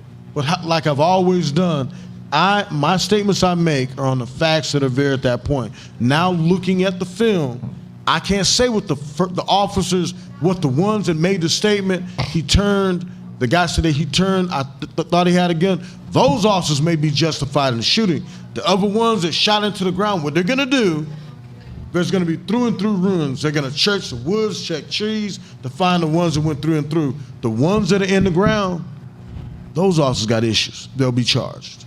I hope so. Yeah, they'll be charged. Be. Yeah. Okay, I can say this. They should be charged. Yeah. You know, there's a lot of times the police officers should be charged and they're not. If that was Fulton County, guaranteed he'd be charged. But my point is that the ones, if they got shots in the forensic show, the wounds ending on the back, it's going to show dirt when the blowback from it is going to be also be in the wound. That's going to be in the coroner's report. Then they're going to go in the ground and they're going to use a metal detector, literally, and they're going to find every single round. And that goes back to what I said, when they fire, every officer that was on the scene is going to have to fire his gun into the barrel once, and that's going to take a while, but they're going to match up every bullet that's in the ground to what gun was fired and what the officer said. You're going to have some officers that may have a issue with truthfulness. All 8 of them at this point, all 8 of them testified or in their report that he turned. They saw him make a sudden move, turn around. That's what all of them have. Okay, but obviously now you know some of them are lying because there was some of them that were here and some of them were pulling up, running with their gun, and there's all other officers that were already engaging. And that's why I said the pack mentality. That's why you heard the one guy said, "Cease fire, cease fire." What he was saying is, "What the fuck are y'all doing, man? Cease the fucking fire." Yeah. And I've seen that happen on shootings. Okay, I've seen shootings where somebody's like, freeze. I've also seen shootings where an officer curls up in the fetal position, gun never left the holster, and we're getting lit up by a guy with AK-47. Okay, fight or flight, it happens with officers also. But those officers should, and hopefully, I can't say it will, but hopefully they'll be disciplined. And if they shot the guy when he was on the ground, and what's going to happen, people don't look at this, it's going to look at, okay, did that wound cause the fatal injury? They're doubly fucked if the guys that were legit bullets are stuck in his collarbone and shoulder, and the guy died from the bullets on the ground, that would be a murder charge. Yeah. Now, if it's a through and through wound while he's on the ground, then they're going to be charged with ag assault and brutality. So, and they'll be fired and charged in violation of both laws. Ain't nothing gonna happen. We always do the if factor, but do we really believe if that guy wasn't black that shooting doesn't occur that way? Honestly, nope. I almost called your name. As a cop, honestly. As a cop. Your personal opinion, not as a cop. My personal opinion, and I'll just say this, because some officers I have a lot of respect for, I lost respect for them when I saw the same officer I was jamming up with, buddy, eating breakfast with him every morning. I saw him in a situation where I didn't like the way he reacted, and I let him know. Now, I've also seen officers that everybody thinks is a straight up redneck, jam up, had an opportunity to kill a guy, and nobody would have said anything. Didn't do it. And I asked him, man, why did you shoot him? He said, because I didn't feel threatened. So the level of professionalism in an officer weighs a lot into how he's going to act. So I can't make a blatant statement. When officers are shooting guys on the ground like that, I'm thinking they're scared shitless. The reason I say they're scared shitless because every one of those officers know they have a running camera on their chest. Yeah, but do you think you didn't answer if he the was question. black, do you think is that because he was black? I mean, if he was white, would they do the same thing? Yes or no? 60 times. Yes or no? That's all. Yes or no? If not, then step back. Yes or no? Yes or no? If there's a shooting, 60 rounds can be justified. And that particular shooting, I can tell you now, 60 rounds isn't justified. You not yes, but do you think if he yes was or no? If he was white or black, would he have been shot like that if he was white? By the first two officers, period. Yes. No, the rest of them. No, you say yes and no. That's a bad shoot on the So you're rest of saying them. if it was a white guy, you feel he'd have got shot by the first two officers? If the first two officers are doing it for the right reason, you're asking me to speak. I'm just giving, no. Biases. You can't do that. I want your opinion As right a now. human being. Just you, my guy. We sit up here and talk after the show is over with. We done talked about some other things too. So when you give your personal opinions on these trips that you take, I need that personal opinion right now Yeah, on like this right here. in all the other countries. Do you think if he was white, would have happened? Yes or no? You're doing a lot. What I would honestly say. Oh shit. Oh shit. I can't. I'm not gonna throw people out there. You ain't throwing nobody. You don't know, bro. This is It's your an open personal case. I opinion. will say this. I don't think the first two officers race, but everybody else, race could have played in. He's a cop. He can just plead. But the question is, He's a cop. He's a cop.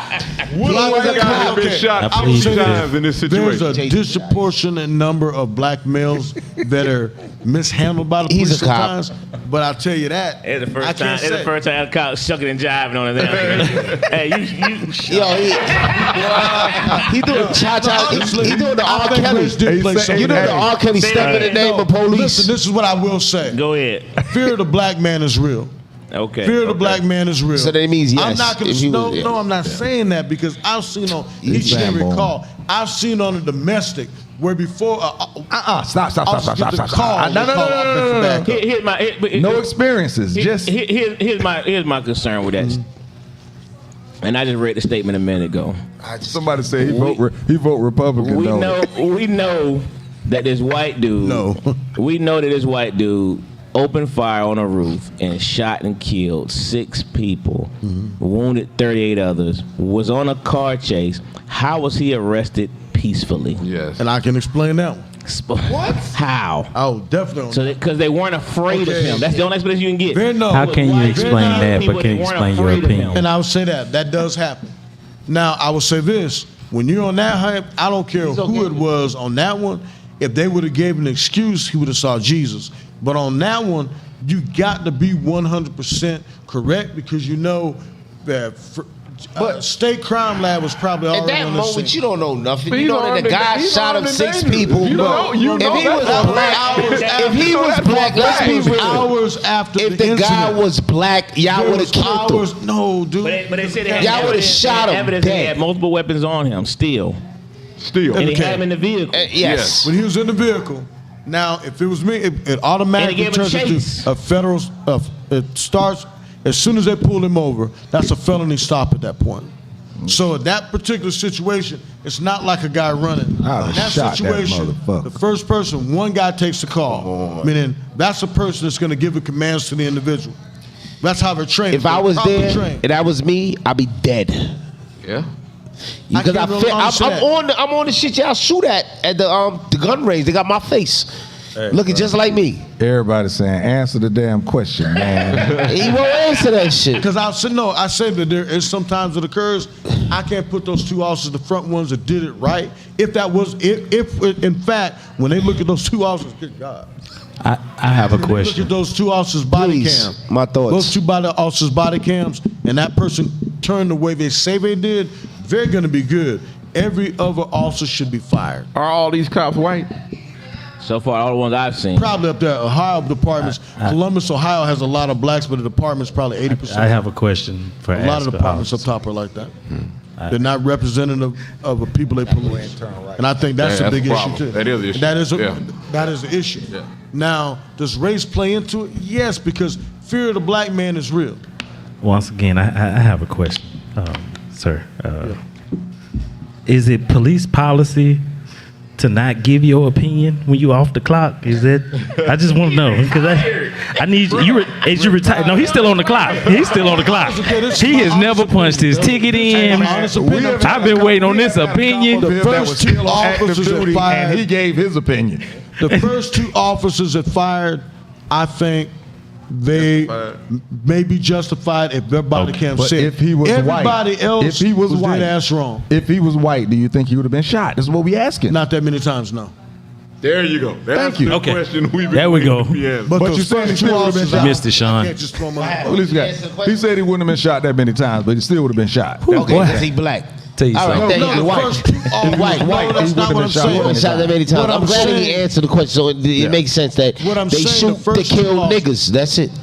Can I have some of your Jack? Well, no, I'm tired of it. he basically had his union rep come in first, and then he was able to say what he needed to say once they went over the rule book. I'm just messing with you, but ooh, boy. Hey, y'all, I promise you, I can't go over all the comments because we got to get to this top 5, and I knew there's going to be a lot. I got comments on mine. I we can't got a even lot go over of. Of course, why did the suspect from Adrian, why did the suspect in Chicago and Kentucky not get shot in their K5 areas? You don't have to answer. We just comments. Just read an article by a police expert who was also a former cop. Not only did he question the shooting, question their training, but agreed. But he's what man? I need my glasses. But basically said they were wrong for murdering an unarmed man.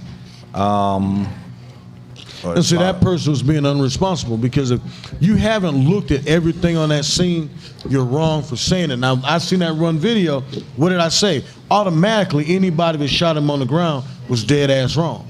Now, when you go to the forensic, and it plays too, because what's going to happen if they shot, if he turned like they're saying he did, those bullets are going to enter through here and here and here.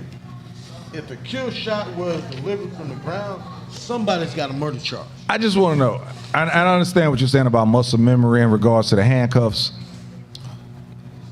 But after that many shots at a steel target, it's not moving. It's on the ground. Talk to me. They shouldn't have even shot him How on the does ground. muscle memory? They shouldn't have even shot him on the ground. Well, what I'm saying, they did. Didn't they say they checked him But and he was still how alive? how do you not? I mean, do y'all check pulse when y'all woke up? Do you check pulse? First They thing, did. make the scene safe. I'm just. First thing they should have done was I don't pat read him the down, class. Then yes, they do. But they do check the pulse. Now, I read somebody. And you still handcuff them No, the cuffing's the first thing you do. after 60 shots. See, the thing I'm is- saying after 90 shots. That's when muscle because he memory was in the comes in. ground, so you have to Training know that a guns lot of them in, shots hit. guaranteed somebody on the scene that cuffing. You know why? Because they're trained to cuff anybody, including somebody with shot. So they're gonna react on it. And somebody, or the youngest one there probably random cuffed him. You know, and that's what I'm saying with the training is pure training so- that plays out in that. I And read so that now they're going to be suspended with pay for the next 2 years. That's the protocol. 2 years? It's But going to it take that may long. not go out Okay. to- Yeah, it may No, not. what's gonna but happen? No, usually this is it how it take that long. happens. They'll be suspended with pay until they're formally charged with felonies, and at that point, they'll be fired. You cannot fire them. Okay. until And they get ain't their going due to process. jail. So we have another quick shooting. We're gonna get the top 5. gonna I just work wanna at bring this Target. up. I'm gonna bring this up real quick. You had a shooting in Savannah of another young man. I think he was 22 years old. He had his permit. He had his weapon holstered. Police officer stopped him, questioned him for whatever reason. The guy showed the police officer his permit, raised his thing up, let him know he was armed. Somehow, and they haven't described what led to the guy trying to get away from the police officer, but he shot and killed him. Gun was still holstered. Shot and killed him in Savannah. 22 years old with a legal permit, showed the permit to the officer. So, you know, at what point, why was he still being questioned? I don't know what, I don't know what led up to the police officer claimed he tried to run away from him, shot and killed him. And the body cam proved. Is that justification to shoot him? Because he tried, even if he did try to run for whatever reason. I mean, you can't do that. So there's no way. So with the running part, you know, I know I've seen or read somewhere in the past, like in a car pursuit. I know in a lot of areas, a lot of cities, a lot of metropolitan areas, they try not to pursue because of the simple fact of it could end up endangering third party. Yeah. So in regards to somebody running from the police, I don't know when that's a problem. That doesn't have. I mean, we don't know why this guy was pulled over. Is running from the police a crime? But yeah, is that an excuse to kill? No, it's not. It's not at all. And see, with that situation, once again, I'm simply here to say, okay, if all that guy did was run, that police officer be charged. But if you show me a gun, you don't know what led or what was said, well, I got to take you under this warrant. The guy wants to get away. He's running and tussling around. And if he does this, that officer may take that as he's reaching for his weapon. If you make any act of aggression towards your weapon, I get it. Yeah, but if he didn't, the officer will be charged. I mean, the way is, I know because we've seen so much effed up stuff, police towards black males, that a lot of times you just want to throw and paint everybody with the same brush. I'm on the show to say what could have possibly happened, what protocol is on most major departments, because that's how protocol comes about and SOPs come about, standard operating procedure. They query and experts come in and you have best policies. And best policy means it's a gray area, but this is what most police departments, because reasonableness comes into it. And this is reasonable because most major departments do it this way. And that's how things come about until something happens and it's changed. Take what happened up in Michigan. Ohio, actually. And a man was murdered with a knee in his neck. We talked about it a lot, but how many departments had to change their policy? A lot. All through the country. It wasn't just that state. Antiquated laws and rules. That's true on a lot of policies. And the sad thing is, it typically doesn't get changed until somebody dies. Gets killed. But it still end up going back to the same that's shit. typically an African American when that happens. And that's what America deals with, but that's America as a whole. But it still end up going back after, something happens and all these policies, we got to change this. We still watching the same videos over and over again. We still watching the same thing happen over and over again. So what changed? Nothing. Okay, a lot has changed. Like we want a better cop. I mean, watching the same video over and over again with a different person. Ain't nothing changed. What's happening is policing has been put on a microscope. The first time in modern history that the first time ever law enforcement in America was put under a microscope was Rodney King.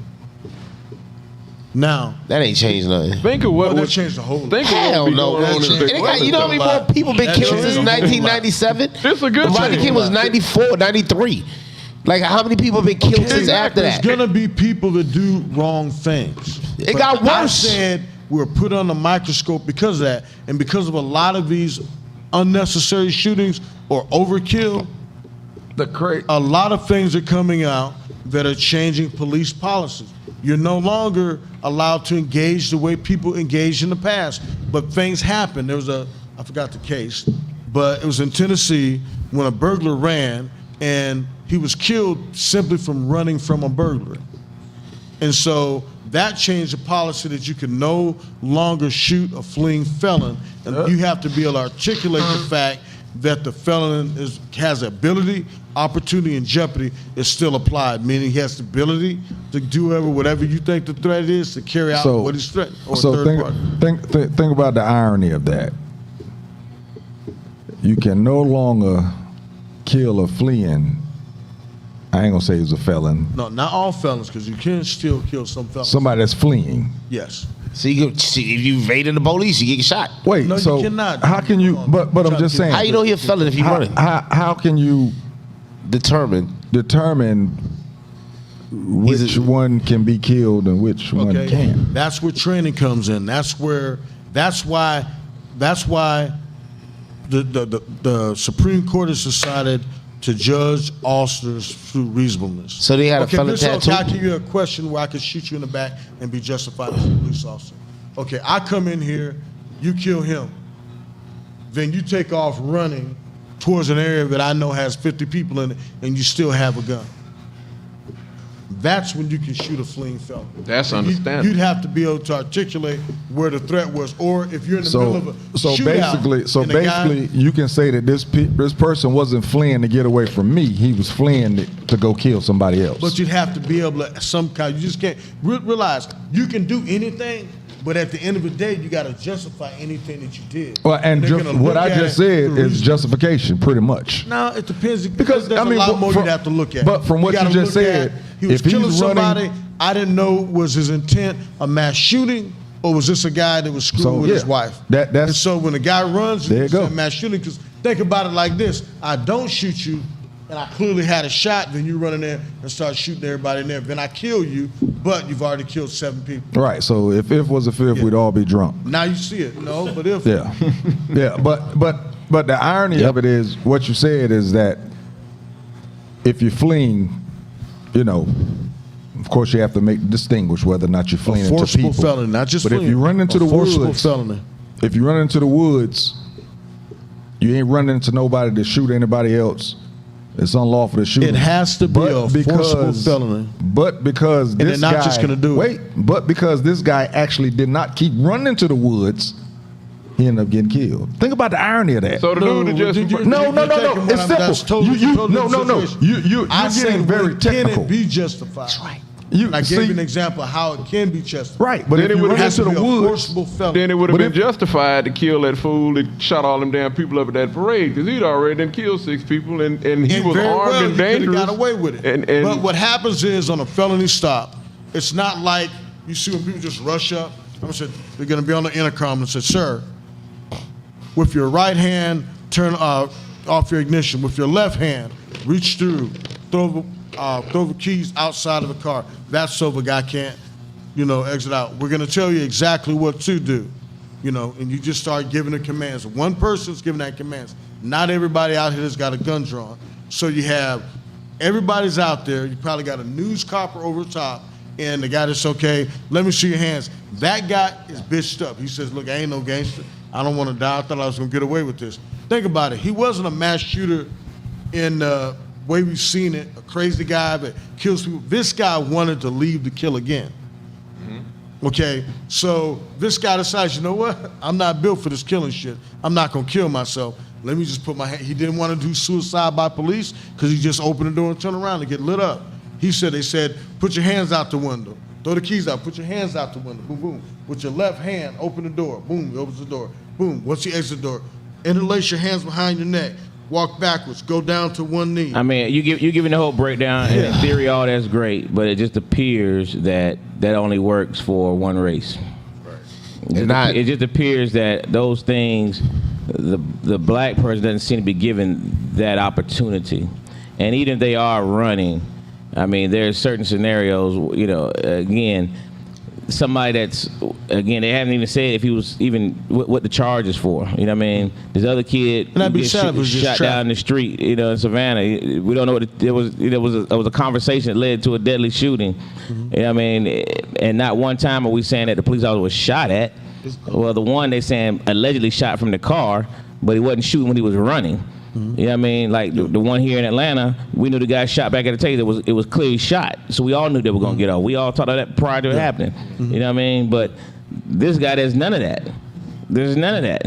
You know what I'm saying? It's none of that. And, you know, you get the guy get killed on a sofa. You got somebody like Nita just, number one just said, you know, you got, she said, if it doesn't matter if you run, walk, drive, run around naked, sitting on your sofa eating ice cream, if you're black and there's a white cop, you're dead.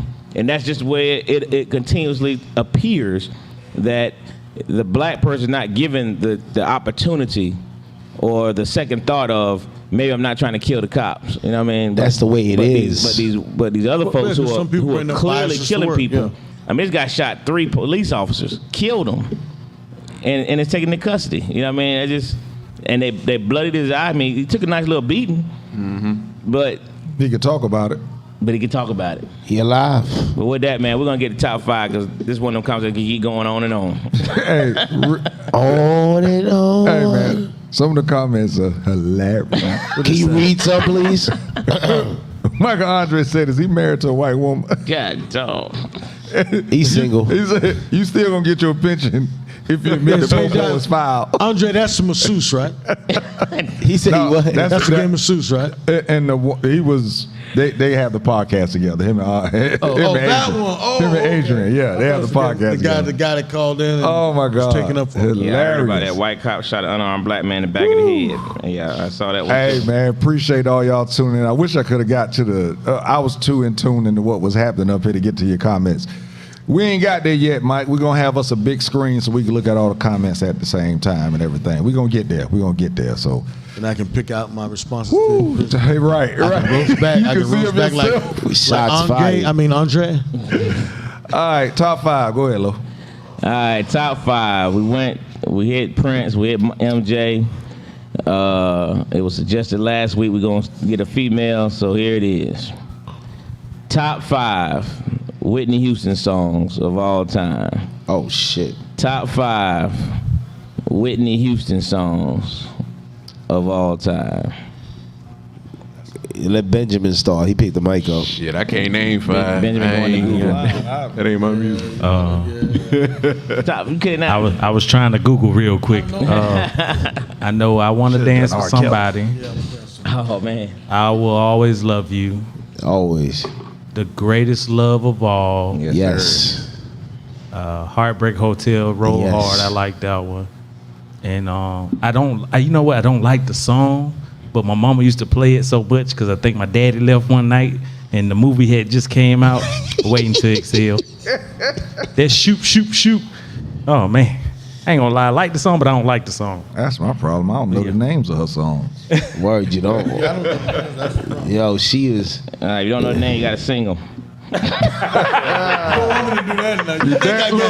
damn sure won't figure My out 5 names. is everything Benjamin just said. Yeah.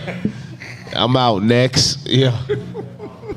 Now Whitney got some hits. You can even say national anthem because she made America cry. There you go. That was probably the most unified time we was as a nation. That girl can sing. Who up? I'd go with I Want to Dance with Somebody. I Will Always Love You. What's that one? I Have Nothing. What's that gospel song she sung with her aunt? Oh yeah, that's a beautiful song. Yeah. You know what I'm talking about. I know that what you're talking the about. gospel song she sung with her aunt was beautiful. And I'm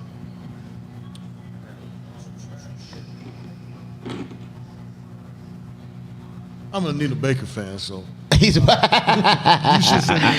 debated between the two now. I almost went with Anita. That's my girl. How Will I Know? I'd probably go with How Will I Know. How will I know? That's a good one. Dwayne, are you ready?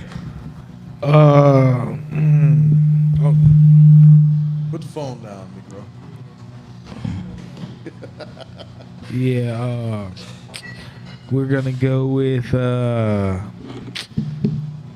I'm Your Baby Tonight. Okay. Greatest Love of All. Yeah.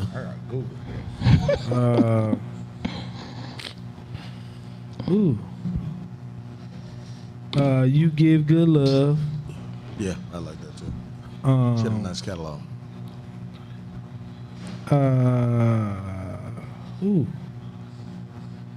What's the Bodyguard song? I Will Always Love You. And last but not least, We Have Something in Common by Whitney Houston and Bobby Brown. Yeah. That cocaine. That's my number one. That cocaine. And blunt. We got something in common. Okay. Just ain't my music. Now that I Googled them, I got some now. Okay, go ahead. Everybody Googling Whitney Houston joints. Yeah, because I don't know the name of them. You know the name? Just sing it. Just sing the ones you know. No, y'all wouldn't know it then. Sing one. Sing one. give us a verse from what did you think you know? Would not know it And then. I Everybody Googling. will always love you. I got that voice, y'all. Y'all ain't know that. All right. Nobody else got in it yet? Heartbreak Hotel. Oh, my thing changed up. The on. song. The As song copy, with got her yours? and, Oh, he already went with one his. with Mariah His, Carey and, his last one was he's a Anita Baker That's fan. right. That's right. Nah, he killed it. He didn't even have to Google. The cop ain't had to KK, Google. you ready? Yeah. You ain't have to I Google will no always song. love you. He killed I want it. to dance with somebody. Did you think? You got it. Saving all my love for you. Oh, that's good. Heartbreak Hotel. And Step by Step. Okay. Step by step. Seriously, I'm gonna have to start wearing my glasses down here, boy. I'm struggling. Need to up my font or something. Yeah, man. That's why folks laugh at my font, but I was like, I ain't studying y'all. I need to see. Sheesh. Okay, yeah. I Will Always Love You. Where Do Broken Hearts Go? Good one. I like that song. Hold on, I'm just scrolling, seeing which one I like. How Will I Know? I'm Every Woman. Oh. And then the duet with Bobby Brown. That's number one for me. Yeah. Boy, they killed that. Hey there. so nothing with the Mariah Carey. Nothing in common. Nothing. Nobody with the Mariah Carey. They don't know how true that was. Yeah, I don't. Yeah, I said all mine, so I'm good. Other than that, cocaine. Cocaine. On you. What I do? You get No, he already went. It's on you now. Oh, dang. Oh, you went with Sean. Yeah, everybody went. He got to go with Sean. Ask Shook. Let me see if I got any. Like Andre said, you can actually check to see if a person is dead. What? You said what? Hey, listen, they can't say nothing about asking cop. He let them know all the Whitney Houston songs. If a person is dead. You see, All right, number one he fan said- got I Will Always Love You. I Want to Know. The Greatest Love of All. I Believe in You and Me. Oh, man, that's a good one. And I'm Every Woman. All right. I got You Give Good Love. Greatest Love of All. National Anthem. Saving All My Love. And I agree, I Want to Dance with Somebody. That was like the first hit. Yeah. Dwayne, you got the flyer up for? Put the flyer on up. But listen, I'll close out with that. All right, we got anybody? Ben, you got anything? Man, thank y'all for having me. Shout out to Production Plus, one of my media groups. You guys can follow me at Benji the Guru, and that's JITHAGURU. Stay tuned for what's next, I guess, guys. Should continue with the stuff that we have going on. My voice in my head. My mom just chimed in. Didn't we almost have it all? That's a good one. My love is your love. Good one. Yes. How will I know? Saving all my love. And every woman. I'm every woman. Good one. Then we almost have it all. I love that song too. Man, Whitney's a bad girl, man. Y'all sleep, man. I don't know what She y'all the- talking about. one Man, of the- Whitney was she the bad, boy. greatest, man. Had the greatest singer of all time, man. All time, straight from the hood. Greatest female singer for sure. Straight out of Newark. hands down. Turn Bobby on to that. She was doing things. Sugar Sean, you just did over what Ben said or what? You got anything? You know, I got that connection. Why must people live this way? So Benjamin and I have something interesting going to be coming out. It's going to be our new podcast. When that happens, it's going to be really cool. It's going to be happening soon, actually. And I got my every 2 weeks happening in Alpharetta. We're gonna give you the dates, and we're working on our dates here once a month in Uptown, and I got a show in Brooklyn starting once a month. Everything that I'm doing is starting in August, so you can find me on Sugar Sean Riley on Instagram. You can find me at Sugar Sean Riley on Facebook, and you can go to Comedian Sean, and you can find .com, and you can find everything about me. But we're gonna be rocking and rolling. We got a lot of things coming to you soon, so that's all I got for you, brother. KK, what you got, brother? When you get started in Alpharetta, make sure you send me the information. I'm gonna need admission though, cause the gas is crazy. Absolutely, man. Laughing lattes is something. It's about to be crazy. Just pushing my book, Beyond Us Volume 1 Genesis. A lot of things about to come off of that project. Also, we're doing our first annual KB1 pajama party, October the 29th down at the Battery in Smyrna. So that's going to be a real crazy event. You know, cash prizes at the best pajamas and, you know, different situations. That's going to be a nice thing to attend. Hey, y'all, I'm tell you something. Them pajama parties, boy. Fellas, come with shades on if you come with your lady. I'll be in the building. It's gonna be a problem. Plus, there's a cash prize included. Yeah. How much is the cash prize? 500. It could have been 50. Them ladies coming out with it. And I'm ready. Fellas, if you're coming with your lady, put your shades on. Cause I'm every woman. Ask a cop, what you got, brother? Just want to say I'm the protagonist on this show. That job is come on. Put it out. No, I'm just joking. Because I'm going to be the way I am. I mean, I'm trying to get it out there because I think a lot of things that happens, they treat us like we're stupid. They don't get the facts out to us. And I think that most African Americans, if you get the facts with them, a lot of riots and a lot of things that occur wouldn't occur. But when there's no transparency, like if that guy was shot on the ground, that should have been a lead off with that chief of police. And he should have automatically said these officers are being put on paid leave because it's our policy and we don't want them to get their job back and their money. Now, if they do like everybody, I'll just fine them. Okay, well, guess what? They get their pension back once they file suit. They're gonna get their pension back. So you got somebody that police brutality, but they got paid because the mayor and the chief fired them, bending under pressure and fired them. So that's why they don't do that. And he says, hey, look, as soon as the DA's as soon as the DA's office charges them for what occurred tonight, then they'll be fired and they'll be or go into a suspension without pay because they still have to have procedures before they're fired. Police unions are strong, especially up north. If they don't do it correctly, that gentleman will get his job back or get his pension back. Is it fair if somebody gets a pension after killing somebody? No. But if you handle things wrong, they will. So what I try to do on the show is just put the facts out there. You're not always going to like it, but I'm going to say, hey, look, this is what they said is happening. So if it happened the way they said they did, this is why he'll walk. Okay? Or this is why it's justified. It's like I said, use of force is never pretty. That's all I got. KK. That's it. I mean, I gave my rundown on my pajama thing. All right. What we were talking about earlier, man. I'll be honored at the 9th Annual Comics Rock Convention. Purple Carpet Celebrity Comedy Awards Tribute for Comedy Club of the Year. Once I get all the information in terms of the location and all that good stuff, times, we'll announce it here. But it's August 29th. Naturally, humbled, appreciative. And, it sounds like it's going to be, I know last year was a really, really big event here. And hope we'll do the same this year. But, it's a nice honor and,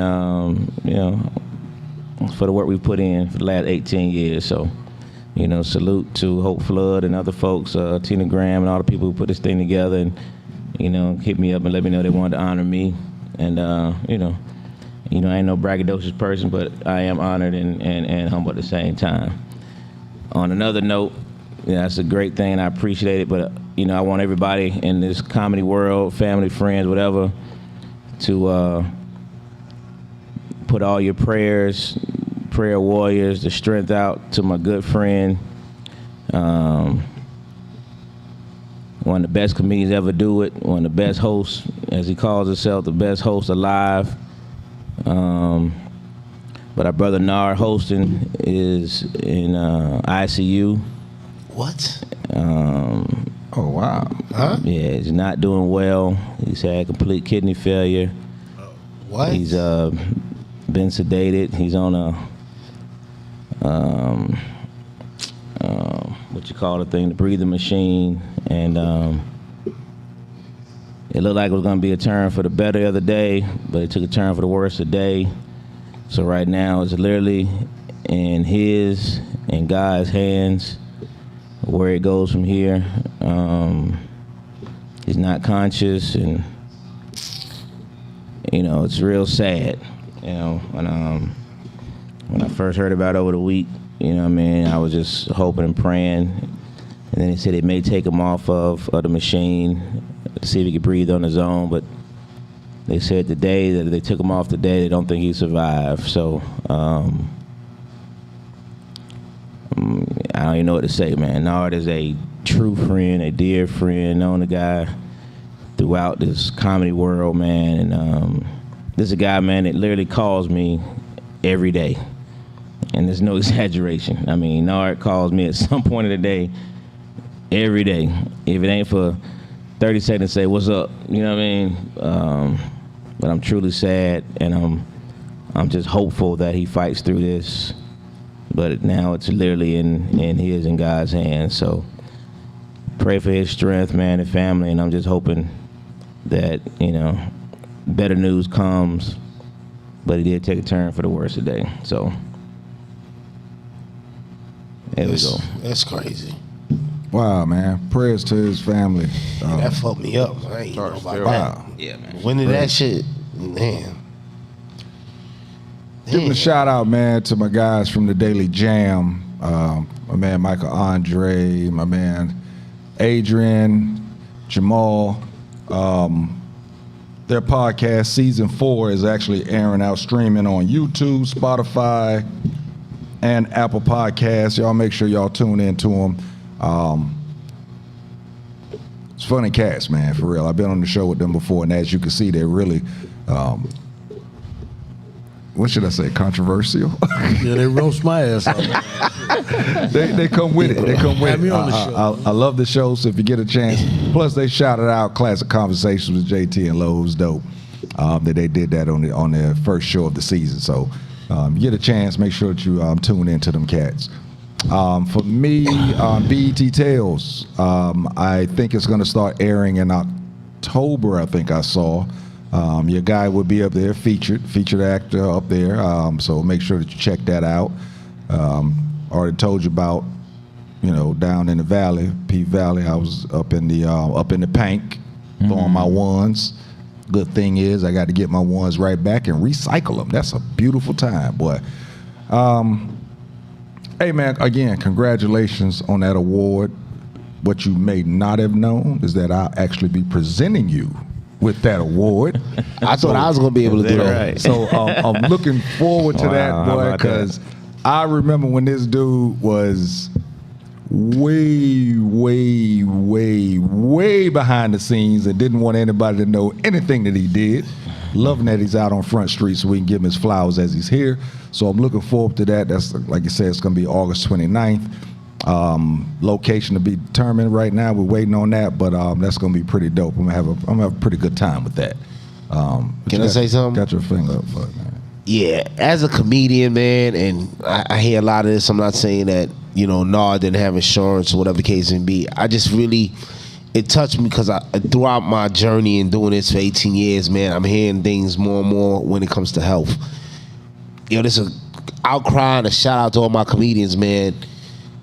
Keep going to the doctor, go getting checked out, go see what's up, so that, if you have any issues or have a problem, they'll be able to take care of it. I'm not saying that that's the situation with Nard or that situation, but a lot of us, we got to start going to the doctor and getting checked out and getting some type of insurance, because there's a lot of us out here that don't have insurance, don't go to the doctor, and believe people that go to the doctor and got insurance, they dying too. But just check yourself out, man. If that's all you could do, man. That's just all I gotta say as a comedian, man. That's been doing this for over a decade, nearly 2 decades, man. Just Shit, with that, man, not only the comedians, there's cats out here that's working in corporate America that got great insurance that don't go to the doctor. Get yourself checked out, man. It's very important. If you're like me, you're one of those that, I ain't gonna say scared, but you kind of don't want to know the news because the news may make you change, but the change is probably what you need. I'm getting better at it, so yeah, if for all of us out there, man, we have to make sure that we getting checked out.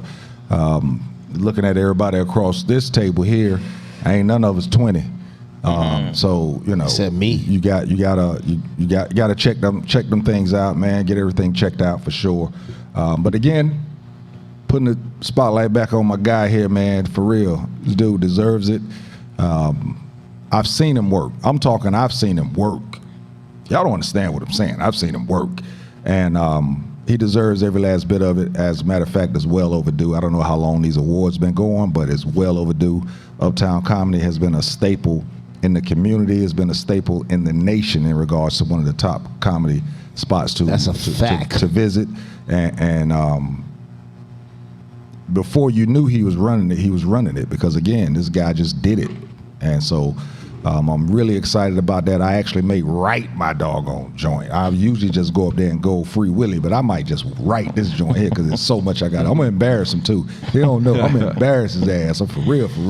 Nah, but the thing is, even though we about to get off, but you got to give Angelo his props. Like I don't, listen, man. At the end of the day, anybody that's a black person that is still indebted to trying to help the new comedians, upcoming people, and have a venue and a spot that we could come to and be here for a weekend. A lot of cats that come in for the weekend ain't headlining in a lot of other places for a weekend. It's hard for them to get in the comedy clubs. And it's a big deal. And I tell Angela that all the time. The doc series got to come out. Like, yo, I remember starting comedy and trying to get on comic. They had the show on Comic View, right? And they had Who's Next or whatever the case may be. And we coming down to Marietta Street, and I'm out here and going to the comedy club. I didn't even know he was the owner. And they always have like, you coming down and you auditioning and all that other stuff. Those things should be celebrated because at the end of the day, a lot of black comedians are still running in the chitless circuit and don't have the platforms to get on so we can be seen. And Angelo has kept his platform and he stays true to himself.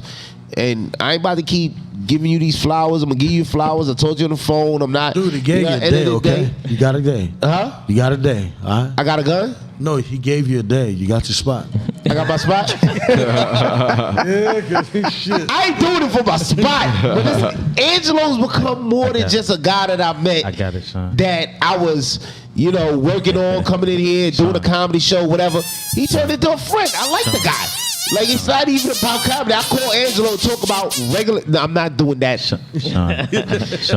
That's my guy. Sean, I got you.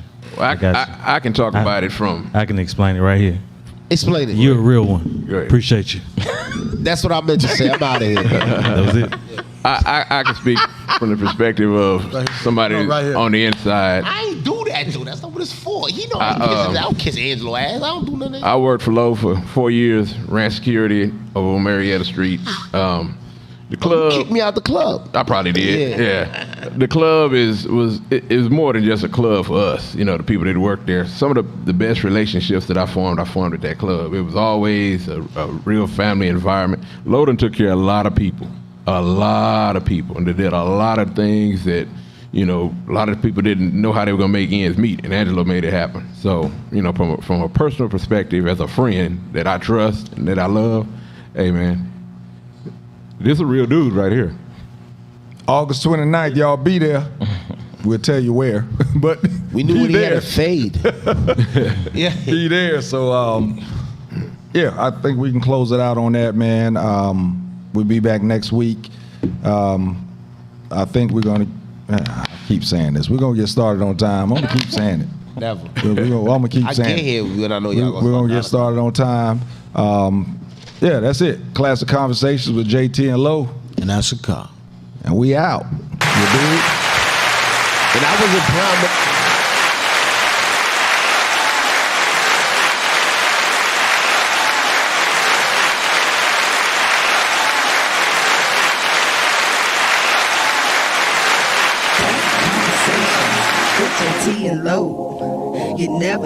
which way to rap. Classic conversations with Jae Tea and Lo. You never know which way the rhetoric is gonna go. Classic conversations with Jae Tea and Lo. Classic conversations with Jae Tea and Lo. You never know which way the rhetoric is gonna go. Classic conversations with Jae Tea and Lo. You never know which way the rhetoric. Classic conversations with Jae Tea and Lo. You never know which way the rhetoric is gonna go. It's classic conversations with Jae Tea and Lo. You never know which way the rhetoric is gonna. Classic conversations with Jae Tea and Lo. You never know which way the rhetoric is gonna go. It's classic conversations with Jae Tea and Lo.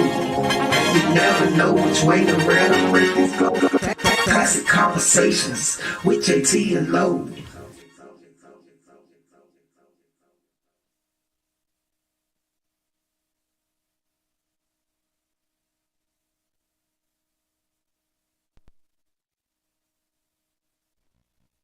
Classic conversations with Jae Tea and Lo. You never know which way to rap. Classic conversations with Jae Tea and Lo. You never know which way the rhetoric is gonna go. Classic conversations with Jae Tea and Lo.